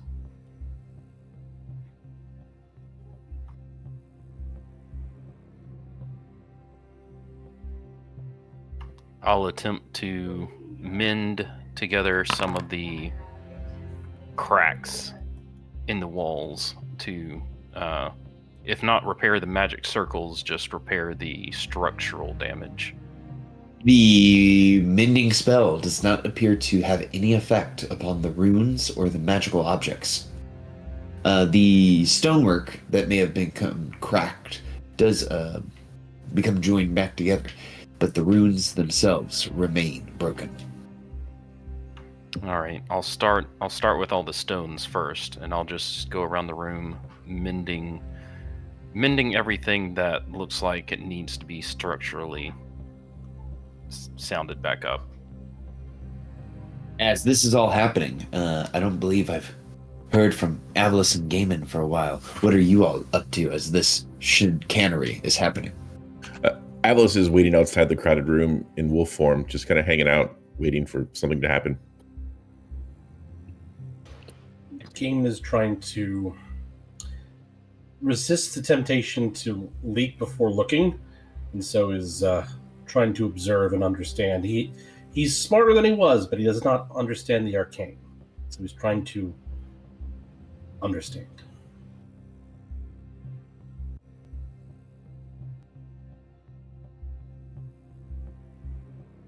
I gotcha. Avalis, you can hear a sound coming down the stairs as if footsteps are going tap, tap, tap down the crowded stairway to your token's left. Or token's right, excuse me. I will howl in a warning to Gaiman and Danica. Do I smell the presence of something? Yeah, you smell something coming down the stairway. Does it smell like Red Yeti? It smells like Eladrin. What?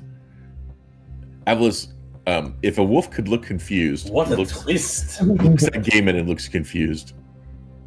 An odd scent, one I haven't smelled in a long time.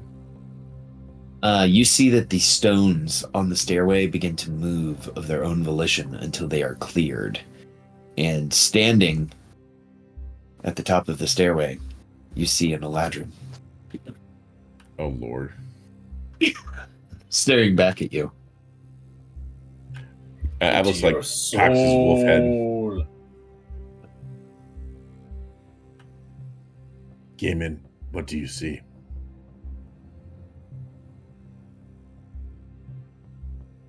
I mean, I see Brad Pitt. Is that from Interview with a Vampire? Might be Legends of the Fall. Legends of the Fall. That was going to be my next guess.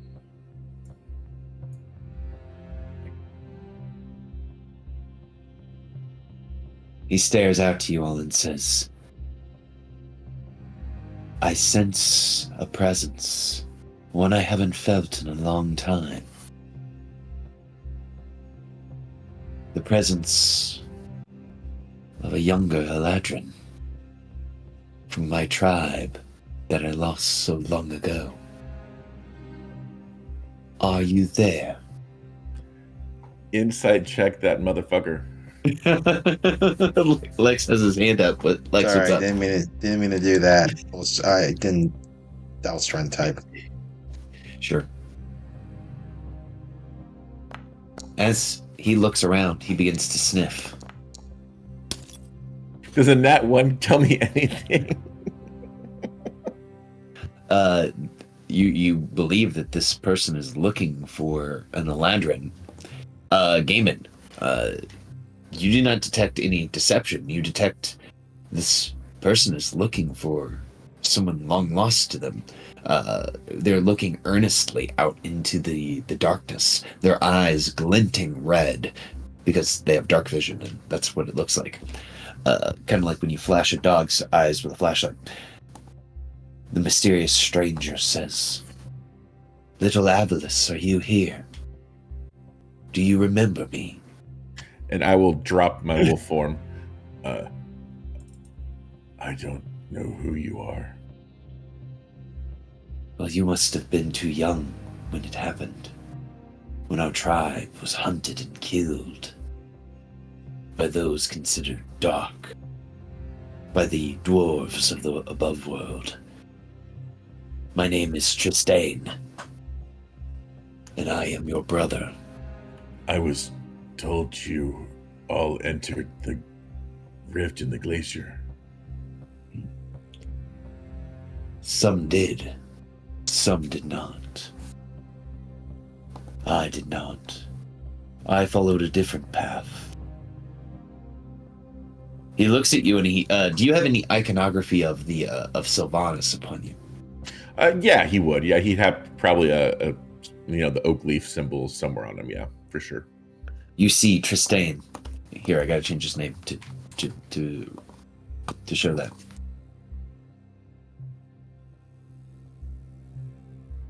Draw back. The Oak Father.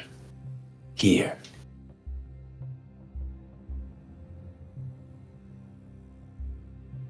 Could you spell that name for us? You can hover over his token. I can't see his token. Huh? I'll move into the hallway for just a sec. You see a very handsome man. His shirt pulled just so low that you can see the top of his tummy.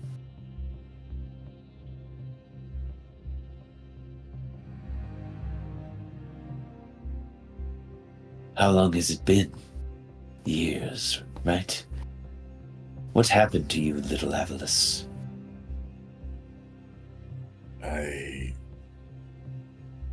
He looks back at everyone else, not knowing, like, do I trust this person? Because Atlas has never seen another Eladrin, really.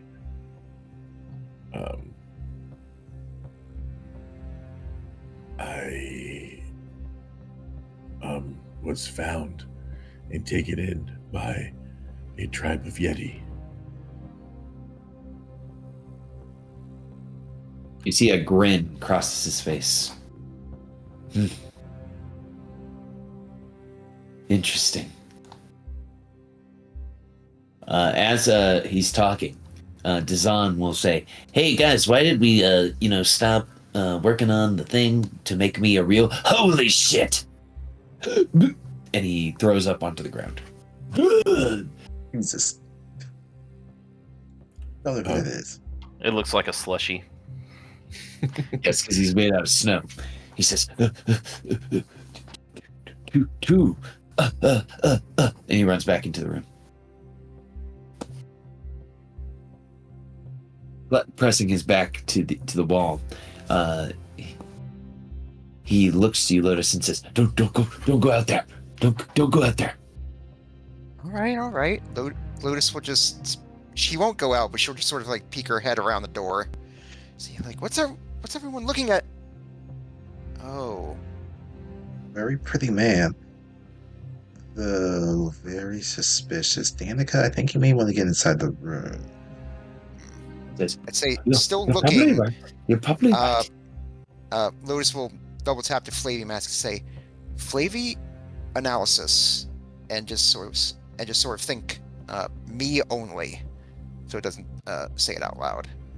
So look at the this new figure who seems to have joined us. You know Avalus. It's interesting. Something similar happened to me. Except I wasn't found by a family of Yeti. I was found by one. It left me quite a nasty going away present as I fought it off. And he begins to unbutton his shirt and pulls away his top shirt, revealing a long jagged scar from his left breastbone almost down to his right hip. And all the way to the gutter. Alicia gets closer. Yes, all the way to the gutter, if you know what I mean. I am sorry that happened to you. The Don't Yeti be. can be fierce. In its haste for a meal, it passed something on to me that has given me new hope that what have afouled us before will never afoul us again.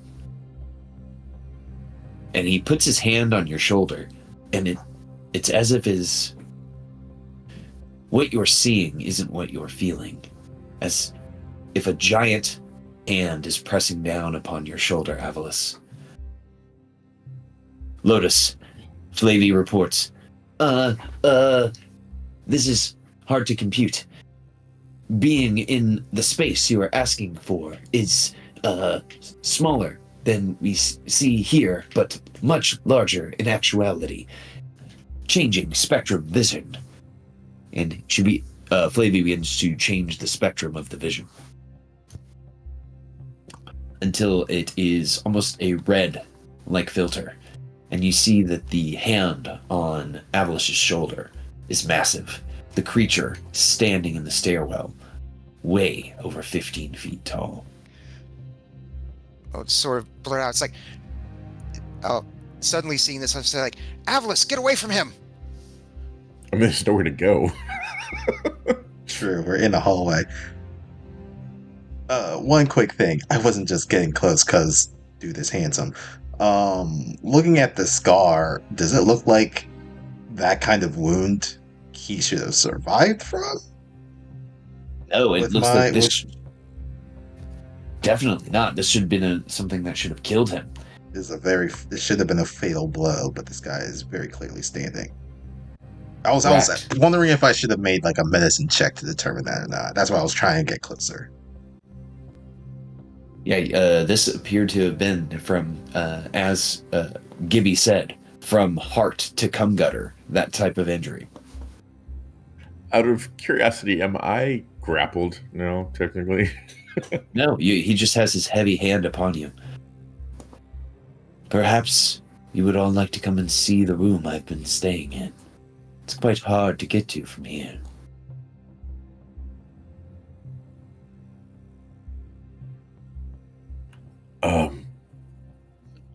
Maybe we should show you what we found instead.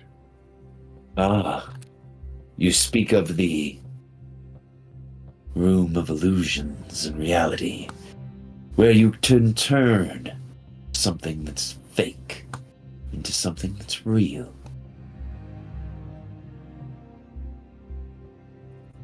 And Lewis speak up and like, oh, yes, and speaking of fake things that are actually real, perhaps you should show us what you really look like.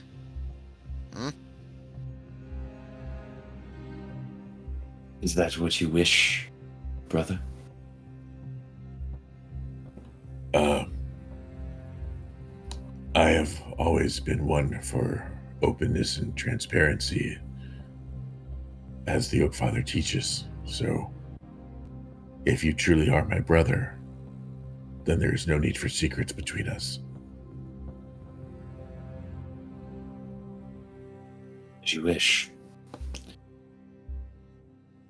Tristan begins to grow immensely, his body covered in hair and viscera.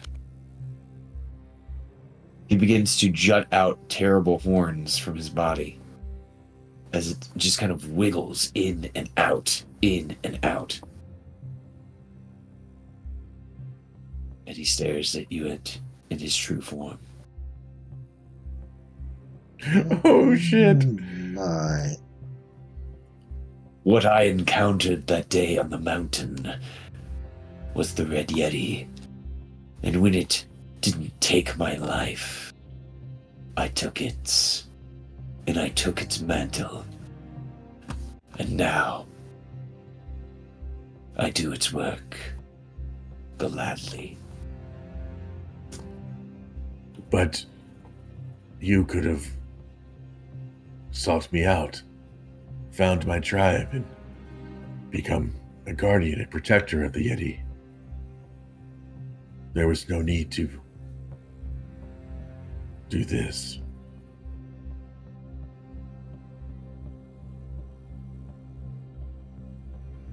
Christine will grin in its Yeti form. All will be revealed soon. I'll let you play with your toys. Come find me in my throne room, and I will show you the truth. And he'll lift his paw off of your shoulder and begin to descend up the stairs.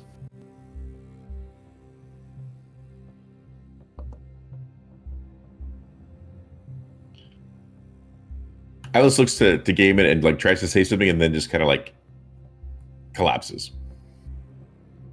Gaiman will drop his axe and he will move to catch Avalis.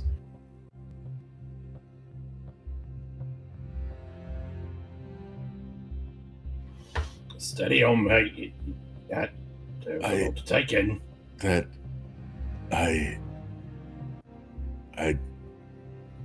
yes.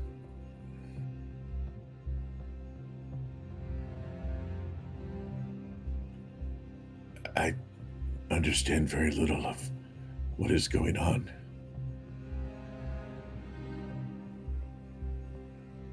Is that truly my brother? And he's a killer, a monster. By choice.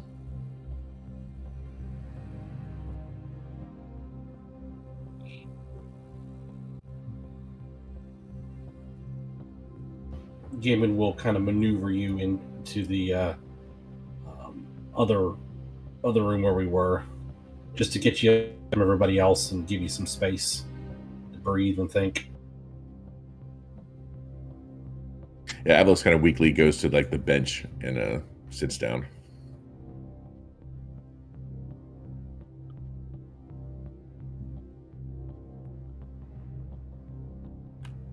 I don't even know if any of that was real or illusion or falsehoods or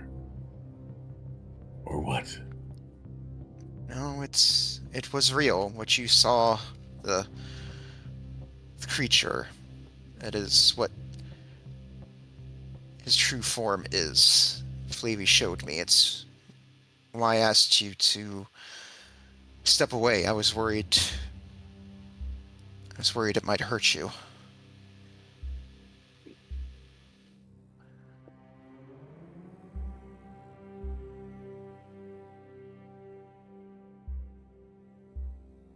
You said you don't remember much from before you were with the Yetis, right? I couldn't even walk. I was so young.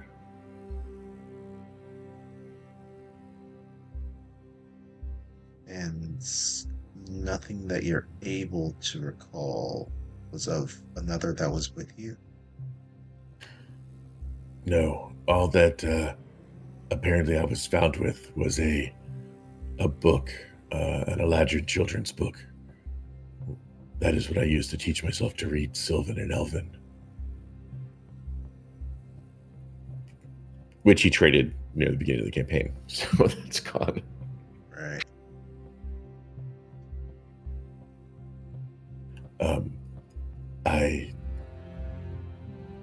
If I had family, I thought they were all dead from the Duergar attack.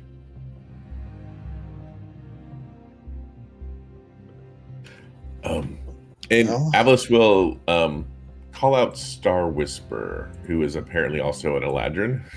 So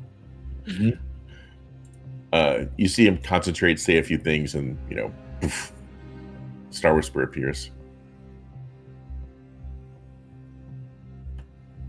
Star Whisper, do you know anything about my tribe? My original Eladrin village.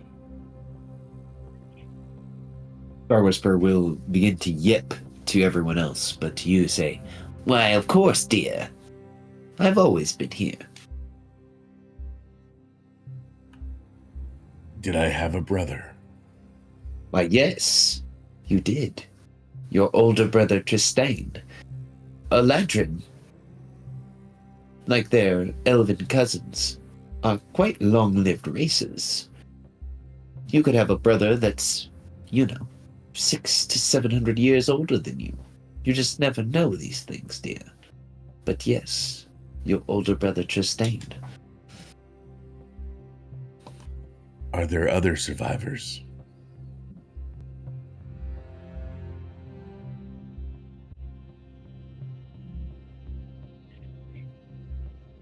I do not know that information. My attempts at breaching that veil have always seemed to be resisted somehow. But we know that there are two. You and him. So, if he is my brother and is Eladrin and is now the Red Yeti, and you were also Eladrin and are now a fox, I don't understand. What relationship, what tie do you have to us? Oh dear. Don't worry, it's nothing as serious as if I was your mother or something, or your grandmother. Old Star Whisper here was just a girl around town. Found herself transformed into a fox. You don't need to worry about all the details, honey. We just need to worry about what you're going to do when you meet your brother again.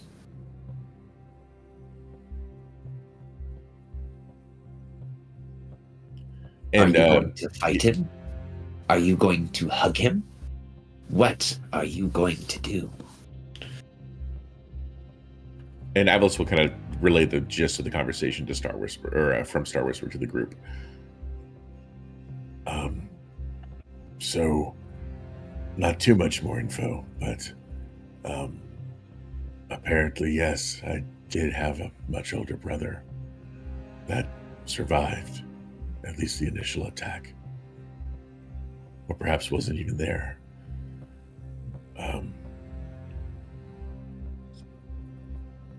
This could be true. I don't know, but I don't know what to do.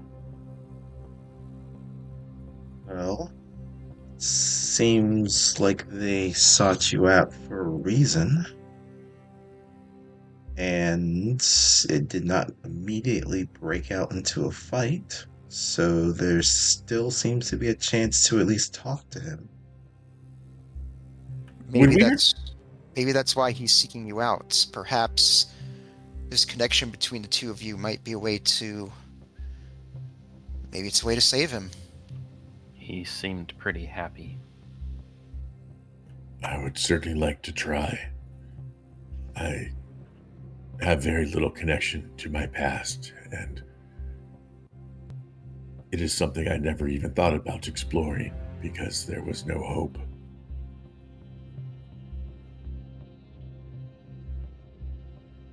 But I don't want that to blind all of us to the potential for danger. If Tristan no longer wants to be the Red Yeti, I believe it is subconscious.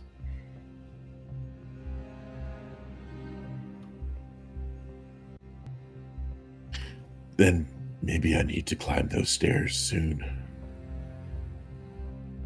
Otis will step forward and just gently put a hand on your shoulder, Avalos, and say,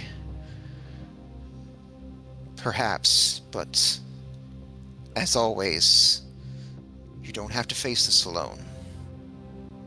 We're here for you. She's right. Thank you.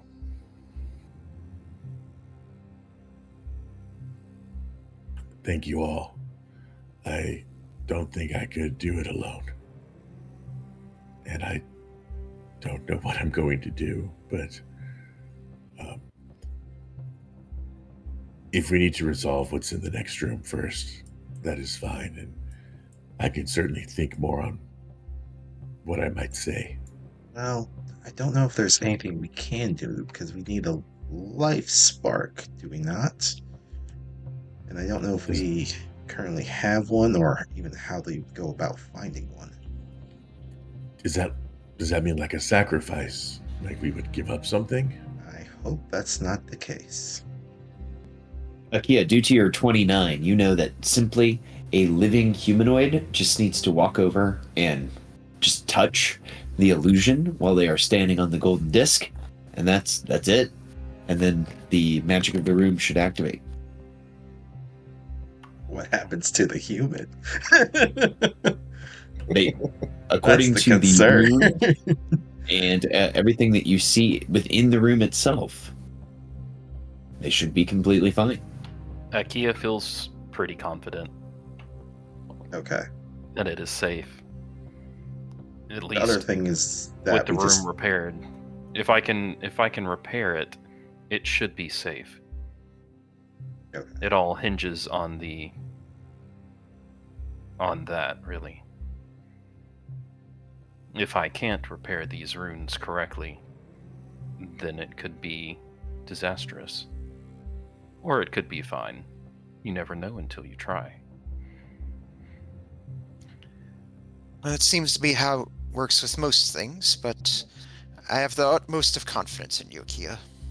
All right. I've after finishing repairing the room physically, I will attempt to fix the arcane sigils.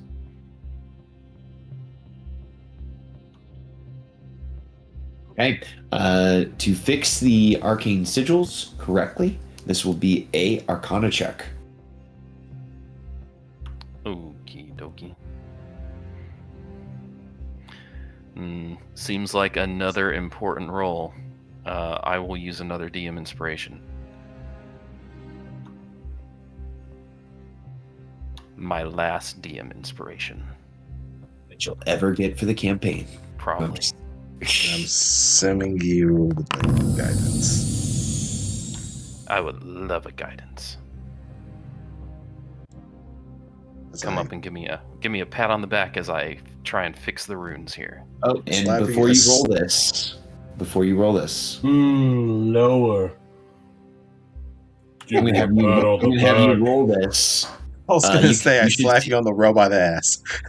You should see buttons on I the mean, that's what bottom. I'm going for, but also Austin Powers joke. So yeah. One's a public roll, one's the private GM roll, one's a blind GM roll. I'm gonna have you roll this as a blind GM roll. Okay. I had That's already the ninja. rolled it. I'm sorry. Yeah, you fucking rolled it before I asked. No, you're okay. So I guess we're doing a 13 or a 21 because you used DM inspiration. I'm sorry. That's all right. I'll just take that into account. 25. All right. But how?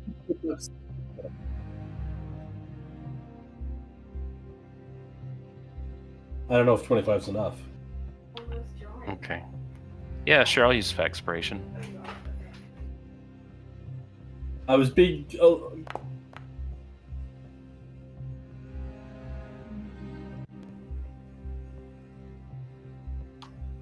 Okay, 31. I'll stick with that. Okay.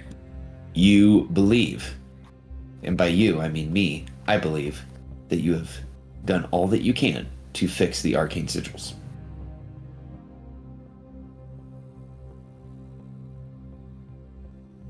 Which mechanically will make the likelihood of this working a lot better than it would have been had you not fixed the arcane sigils. Because unfixed, some other things could possibly happen. All right, the arcane sigils are fixed. What do you all do next? As Dazan looks on in anticipation.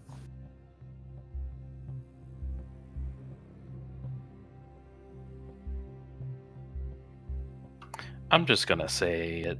I feel like Krintos is a slave here, and it makes me feel bad.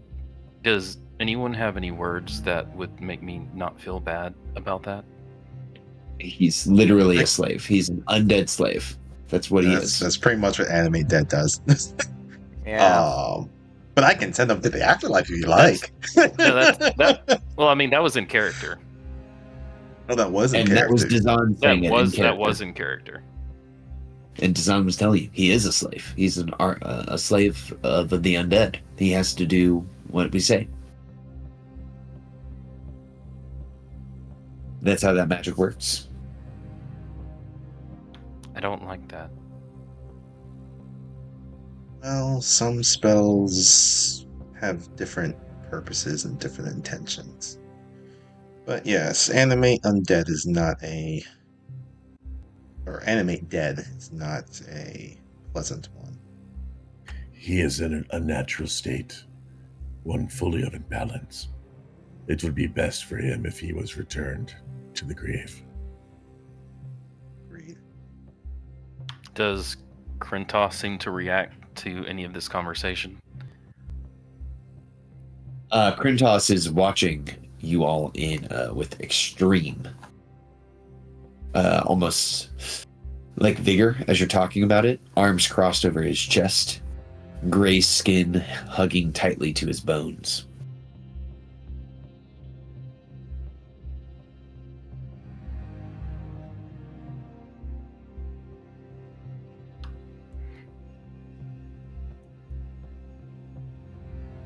I have repaired the magic circle. I believe it should function now. But I don't like this situation.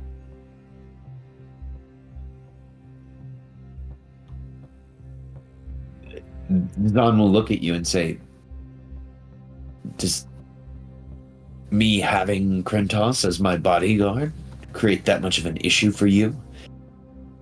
Don't you have a floating companion I saw? Something that you built to serve your every whim? I do. What's the difference? Kumakyu is not alive. Is it not? It is not. Do you know that it's not alive? Matthew the player and Akia the player.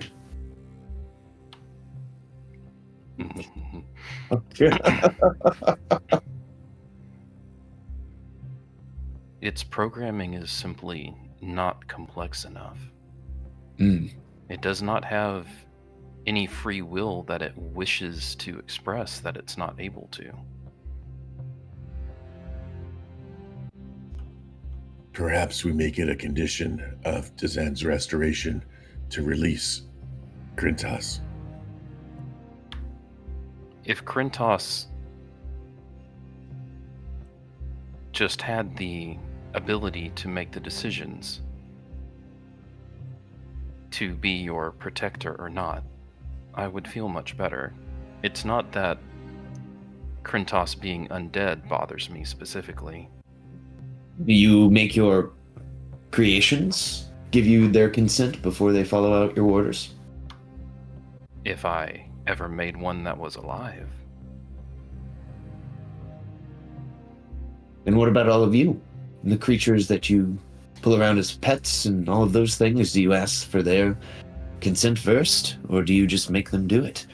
This is just a being animated by my magic, no soul or mind of his own. More of a machine than a creature. And by my magic, I mean my creators. If we continue and allow you to become the actual Drazan, would you have need for Krentos any further? Would you allow him to go back to the afterlife? Well, I'm going to be in need of a bodyguard. Would one of you, or perhaps one of your companions, be able to take the job? Alicia, Well- is Krentos' soul in this body? Is there a soul here?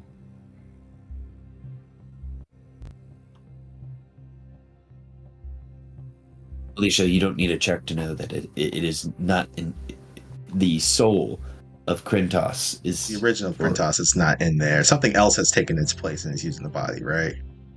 That's correct. Okay. Very much like a Buffy the Vampire Slayer type rule. Mm-hmm. Then yeah, I'll relay that to Akia. Something else is currently occupying the body of Krentos, but is under the direction of Drazan, or I guess the simulacrum in its in the next stage of the hierarchy. Well then, Alicia, could I ask you to make this decision for me? I simply don't grasp what's going on here. I don't understand the nature of Krentos.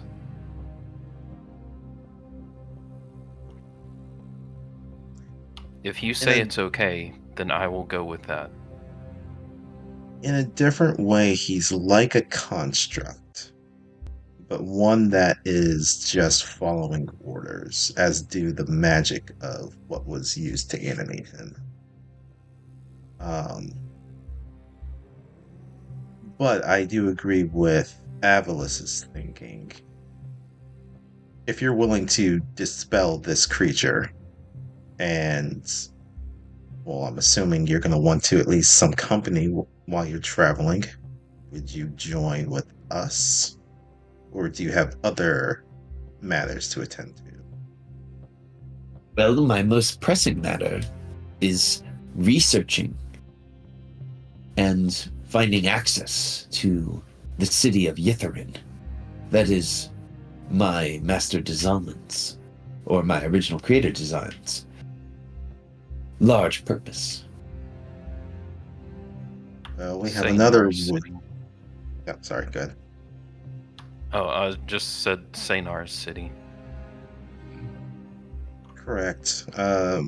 Sanar is after a similar goal, seeming wanting to return to that city. So, in a way, you would have another that would be joining you on the same task. Not to mention, your, I guess more accurately, your creator's connection to those of the Arcane Brotherhood, might be useful when we encounter them, because we have been wanting to find them for various reasons, not just my own.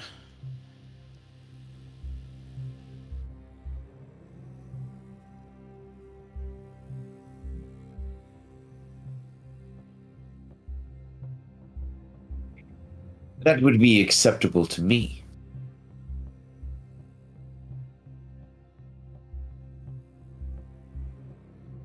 Well, if On The- those terms.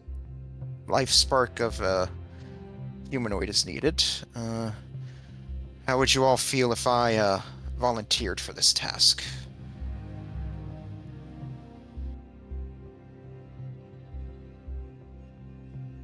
If you want to, I was going to volunteer myself.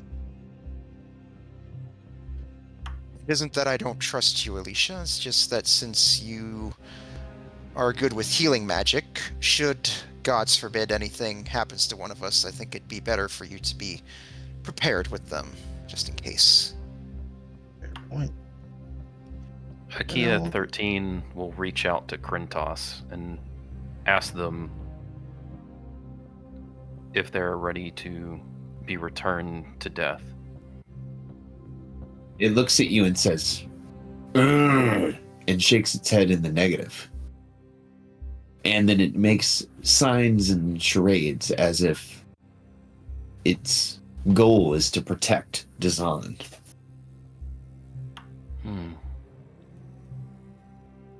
I don't know. It seems like it enjoys its task.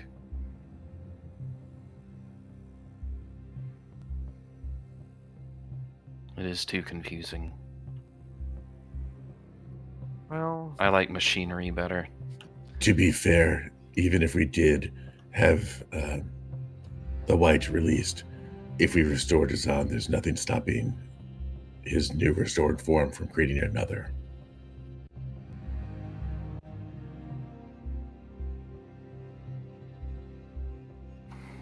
True.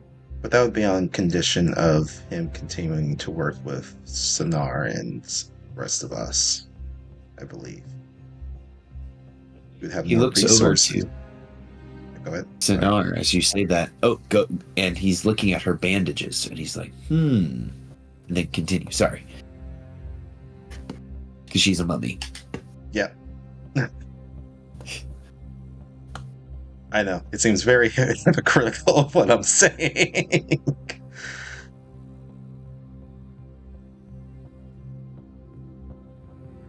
But there is a reason why Alicia has not posed to also return Sonar to the afterlife just yet.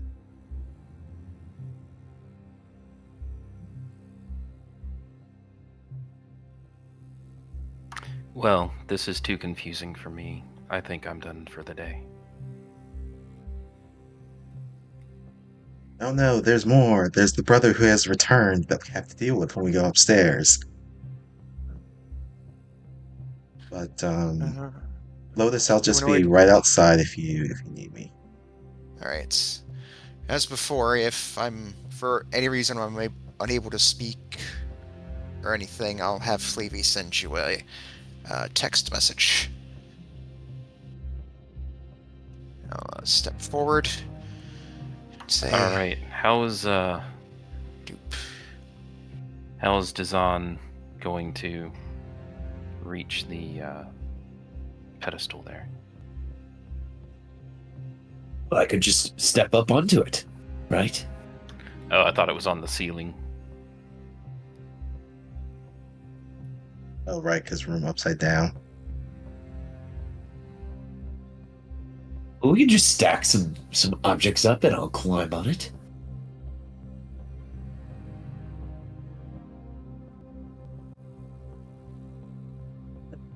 Though this has to hold them up like a kickstand. Absolutely. So that his feet Yes, is able with to my- touch the ceiling. Yes, with my massive 8 strength. Same.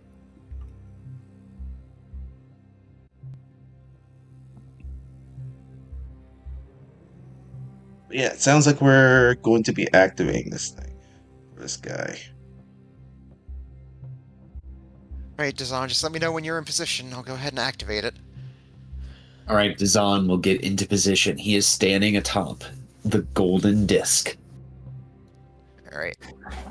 Now reach out my right hand and activate it. All right, as you guys boop fingers, a la the creation of David.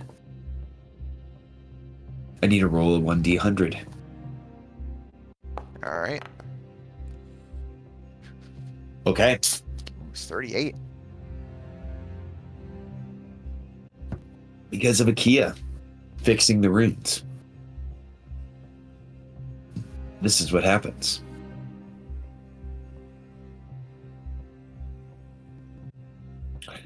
The object or creature ceases to be an illusion and becomes real permanently.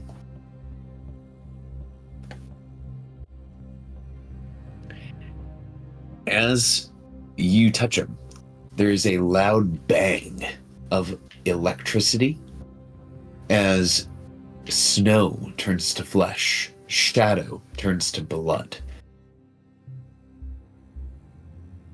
However, the crystal beneath the creature's feet begins to crack and shatter as it forms into the new Dazan. I have to change Dazan's name.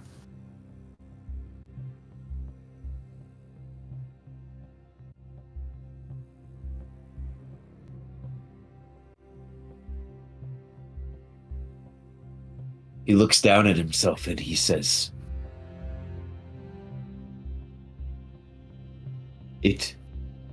It worked. Hold on. Krintas, draw out your sword. Wait, what? He says, place your sword and cut the back of my arm, shallowly. I'm not sure that's really necessary. Watching this very closely. Krintas will nod and take his sword and just create a shallow gash across Dazan's arm, and blood begins to run, and the clone begins to laugh. I'm real. I'm real. I'm really real. He walks over to you, Lotus. I'm a real man now. I'm not just snow and shadow.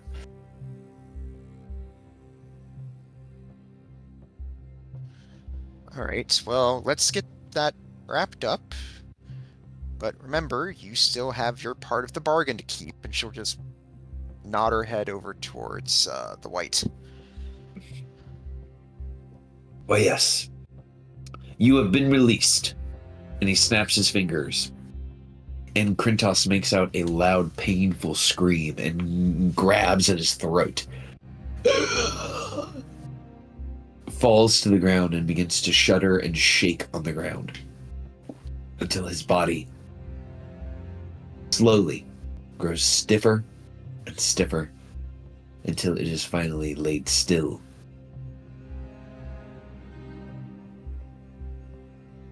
He looks around. Happy?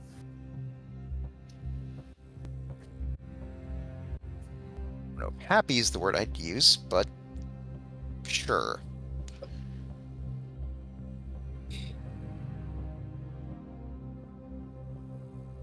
Now that I've grown from simulacrum to clone, and if what you said about the original being burned, then I'm the genuine article now. That would be correct.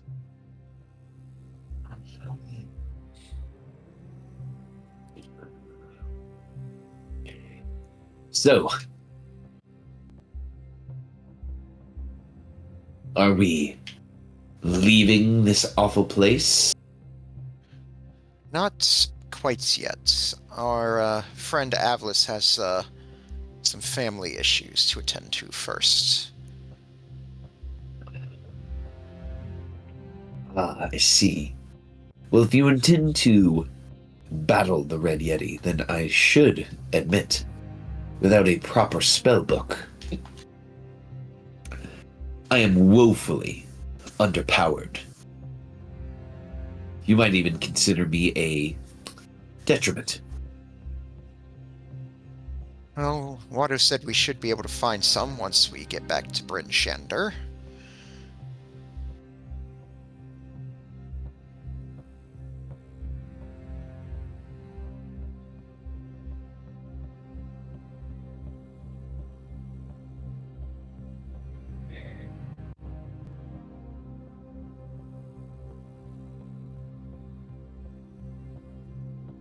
But we should go see this Red Yeti. I think we've kept them weighing quite a bit. Though, before we leave, there is the matter of that necklace.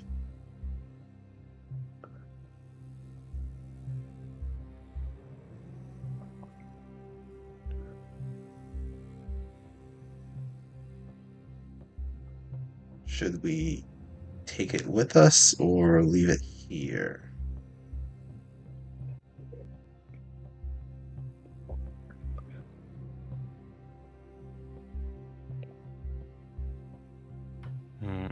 You talking about the necklace? Yeah. I could have Star Whisper try to take it, and if the wisps attack, Star Whisper will just go to the Fey realm. If they All do right. attack, I can turn them dead. Lotus, do you think Erythor would want their body interred in some way or buried? That didn't come up when I spoke with him, but You knew him best. of all of us, yes, that is definitely true. But he seemed to really care more for that book, and she'll just sort of like hold up her arms and what was written in it than anything else. So I'll say at least the necklace is something we might be able to use.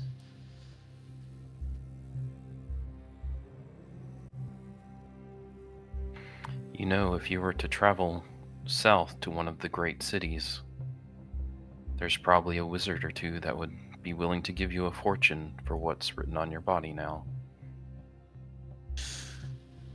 Well,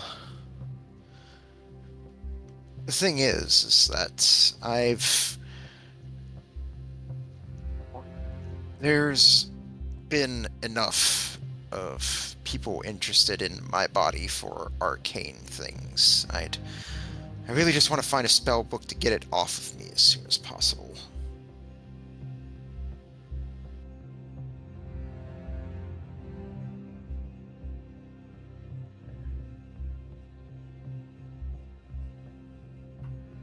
Oh. If we don't want to bury the body, maybe we should just leave it here. Lotus, would you have told us like everything that Erythor said in the vision? Oh yeah, definitely. I would have shared that with everyone. It kind of sounded like Erythor wanted to be in his tower. Maybe does this make is sense. Maybe this is a good tomb for a mage. Seems appropriate. Tomb of his own design. Yes. Yeah, but it'd be hurdled across dimensions and long, ice over tea kettle here, just bloody weird.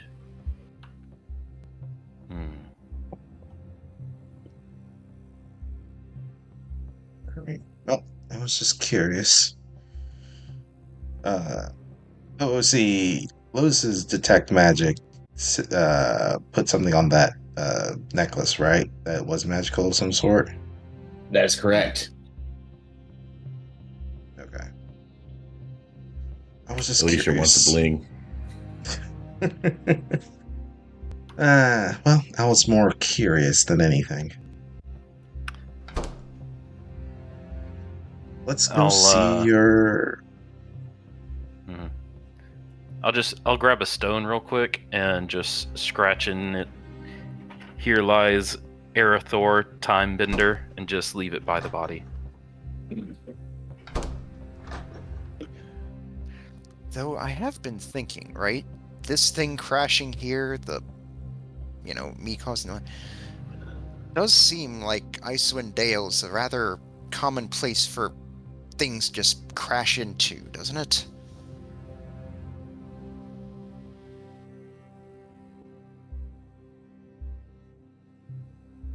A lot of creatures and entities find their way here. Gaiman, are you ready to go climb the stairs?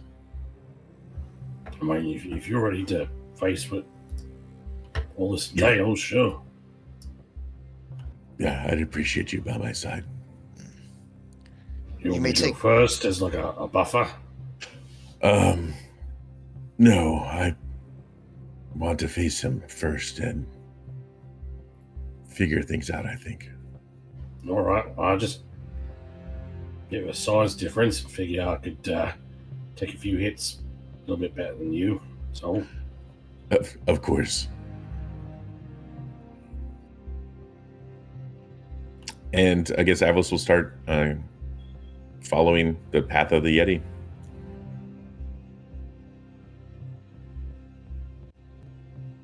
Excellent. All right. So is everyone heading down? Yeah. Yeah.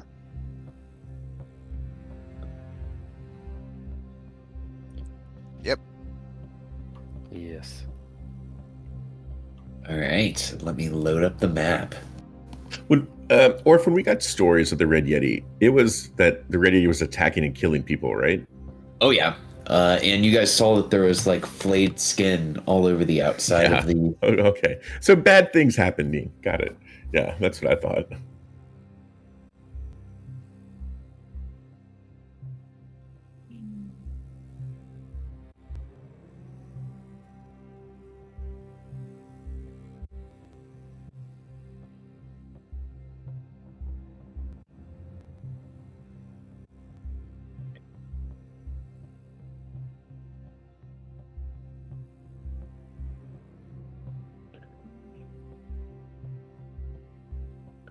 So as you descend down the stairs, you find yourself in a strange blue chapel.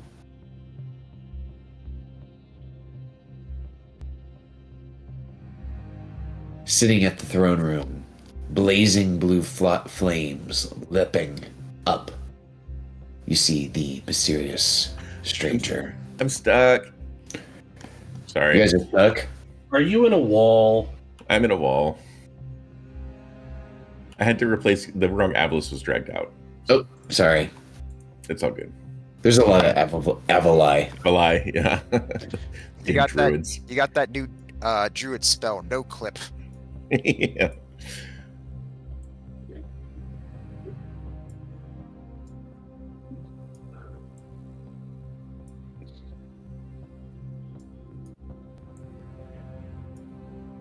Does this room look like part of the Shardlin Temple or the?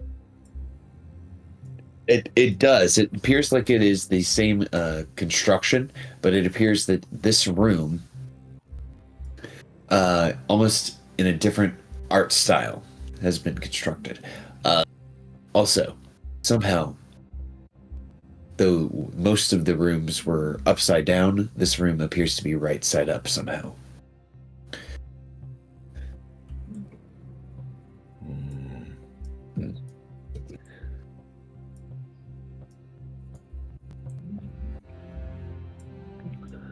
As we're walking up, I would like to try and break line of sight with the Yeti and grab the Frost Giant Totem and activate it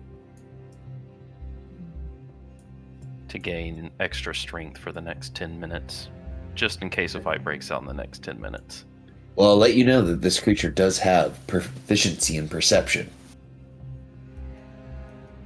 So, you would have to make a sleight of hand check to dodge this. Okay, doke.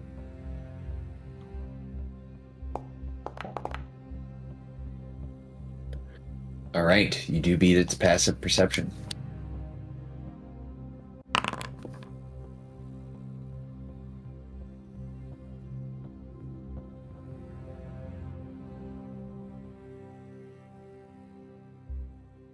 Can I see the Yeti and the Yeti see me from where we're both at? Absolutely. Okay, because I know he's upstairs. So, Brother, I have come. Welcome. Do My chapel. do Tristane and Star Whisper, do they share a look or anything of recognition? She seems to kind of be shivering as she stares at Tristane. Okay. Brother, what do you want to happen now that I am here?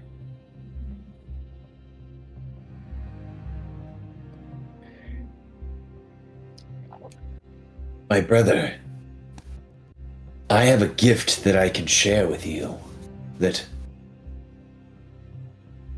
will ensure that no Eladrin, no peoples, ever face what we have faced. You, too, can become the Yeti. That would be against my nature, against the natural order, brother. Sylvanus would not want that, nor should you. I regret what happened to you and our family, but death is another part of life. And regrettable though it is, that is how things are. We are born, we live, and we die. We cannot change that.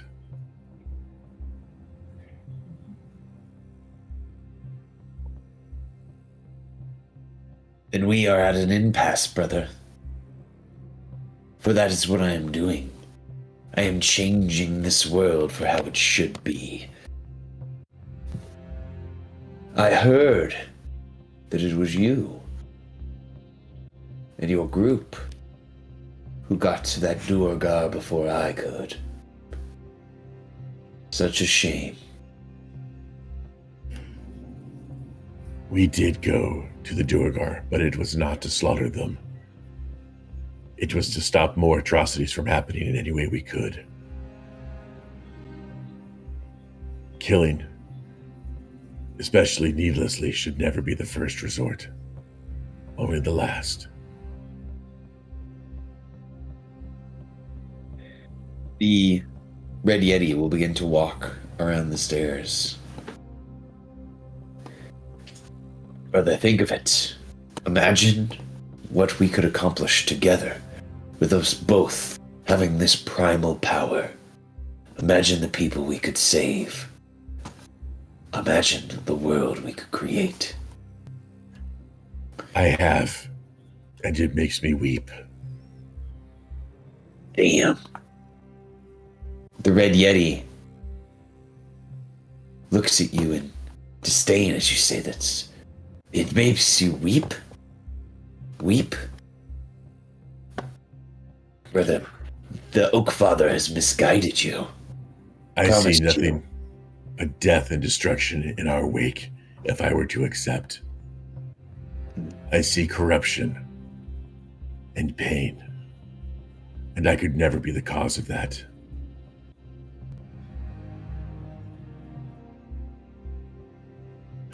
I beg of you, join with me and my companions.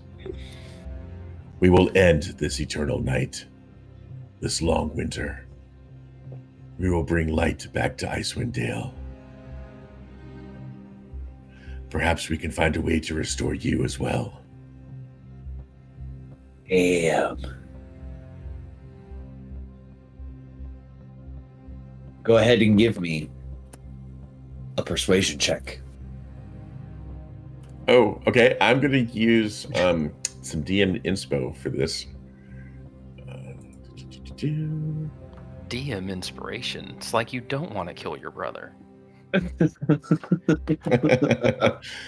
Or right. have your brother kill one of you guys. Yeah. Now remember, Avalos has a charisma of 8 and is not proficient in persuasion, so this is at a minus. I will faxpo this as well. All right, here we go.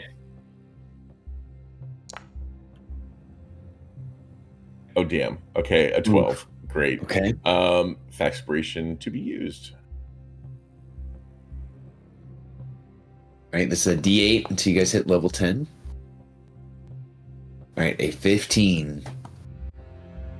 Your brother looks to you and shakes his head. I will succeed at a cost if that means a different anything. Oh my gosh, okay. We'll succeed at a cost not in combat.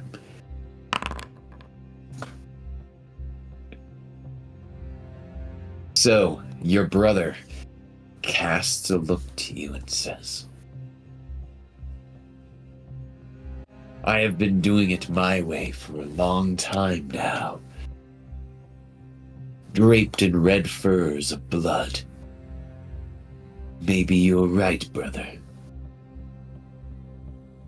Maybe you're right. And he walks down, and as he begins to walk down the stairs, his size changes.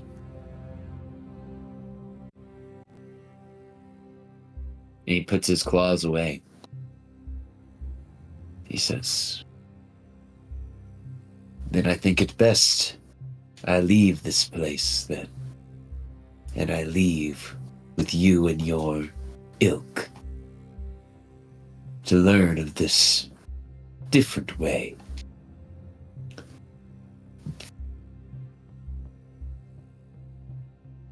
Avalos will step forward and embrace his brother, I guess. He will give you, and you know of this tradition, a large Yeti hug.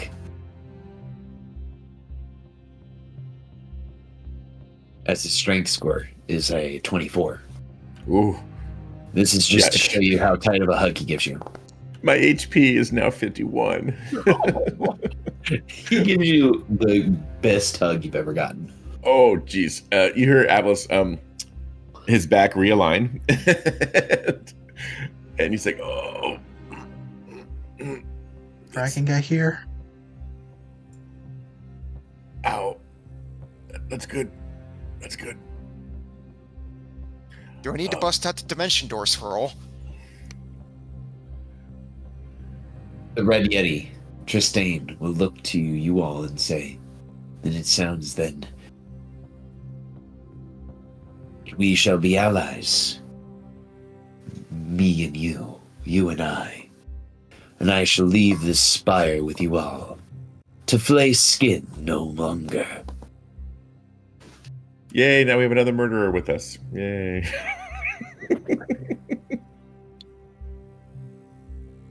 But tell me, there's to be no flame, correct?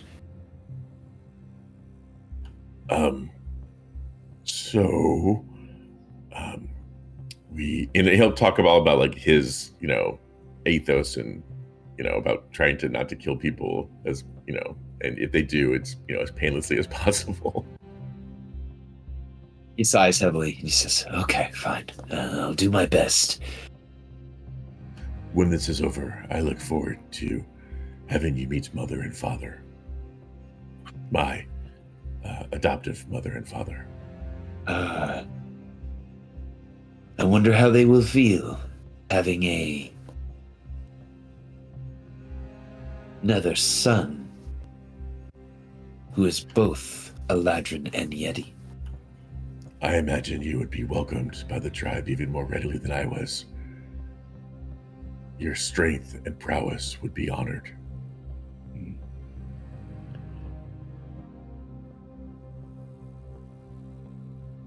Can't wait for the arm match between Tristane and Gaiman.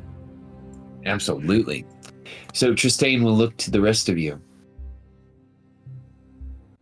I know your name, Avalis, but I do not know the names of your allies. Shall we become better acquainted? Of course. And I've got to look to everybody to kind of step up and introduce themselves. Gaiman is going to block Alicia's advance and say, "Don't get too close." I think it's fine. I'll keep an eye on him. All right. Quite a close eye on him. And he'll drop his arm.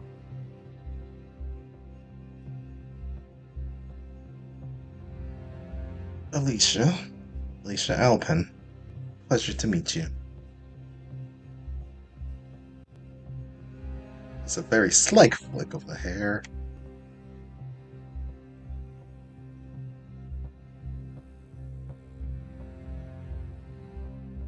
Tristane. Out of curiosity, is Alicia looking at Tristane like Michonne first looked at Avalis? I don't know. Make an insight check. Yeah.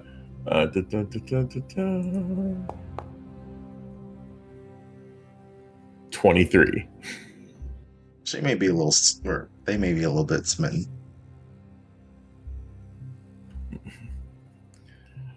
Yes, that's.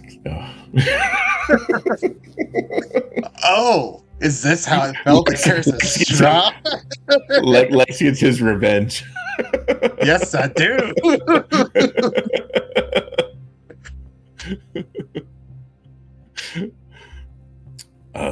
Alicia is a renowned healer. They are a follower of the Morning Lord. Alicia will give a slight bow.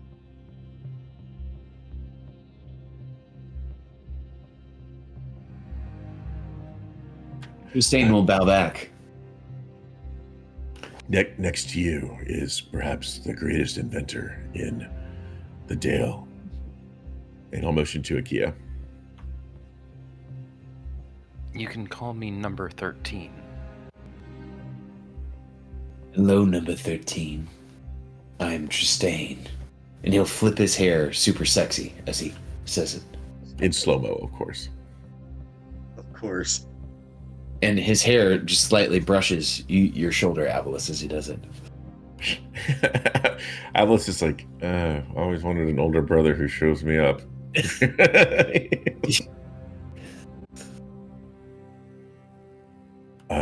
The lady in front of you is a very powerful sorceress. Lotus will give a bow, say, "Pleasure to meet you. I am the White Lotus, but you can just call me Lotus." She is from a faraway land called Baltimore.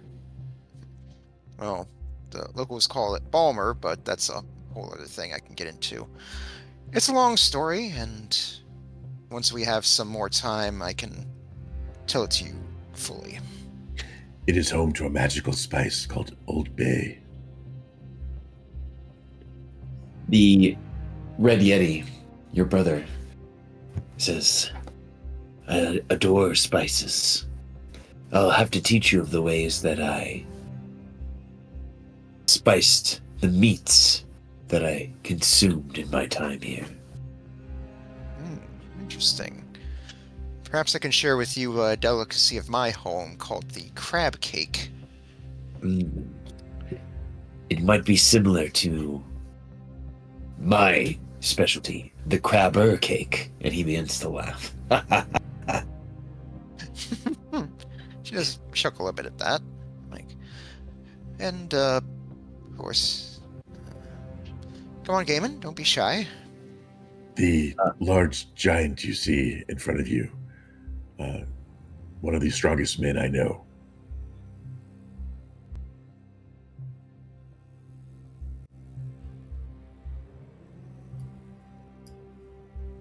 Game in the glaive.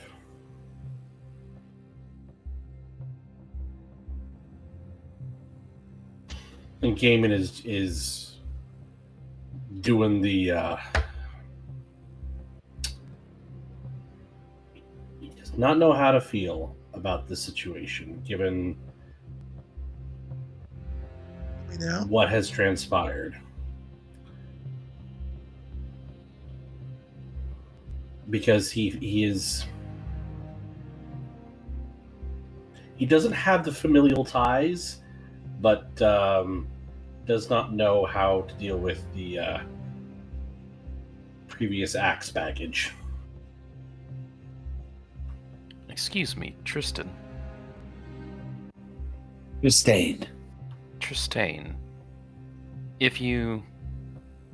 I hope this question is not out of line. Do you feel the need to eat any of our companions here? The need? No.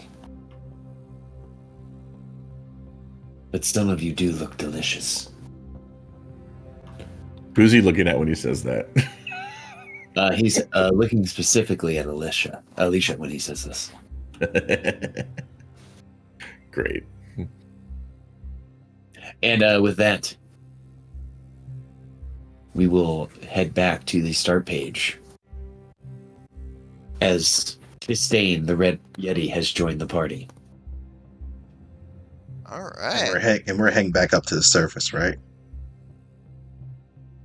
Or, sorry, We'll I have guess to- that's a question for the group. Did we still want that necklace? Just out of curiosity.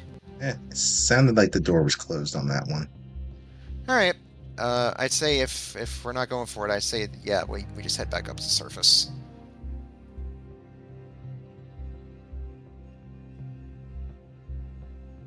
Nice. But it's still there in case you want it. All right, y'all. Well, I am very happy that we all got to play this evening, and I'm very happy that, I thought this was going to turn into a crazy fight where the Red Yeti was going to have to eat his own brother. It almost did become a fight. It almost did become a fight. Because I was like, oh, well, I can't accept that. So, yeah. You just had such an emotionally moving, monologue there that it lowered your max HP by 25%. Yeah, it took a lot out of me. Yeah. We've had those meetings at work when you get on, you're supposed to talk in front of everyone, and after you're done, you feel like, man, I don't even need to go work out today. Well, it's your eyes twitching and your nose is bleeding. You should clean that up. Yeah. And I was like, he's happy to have a brother, but sad that he's not the pretty one anymore. Are you going to introduce him to Michonne?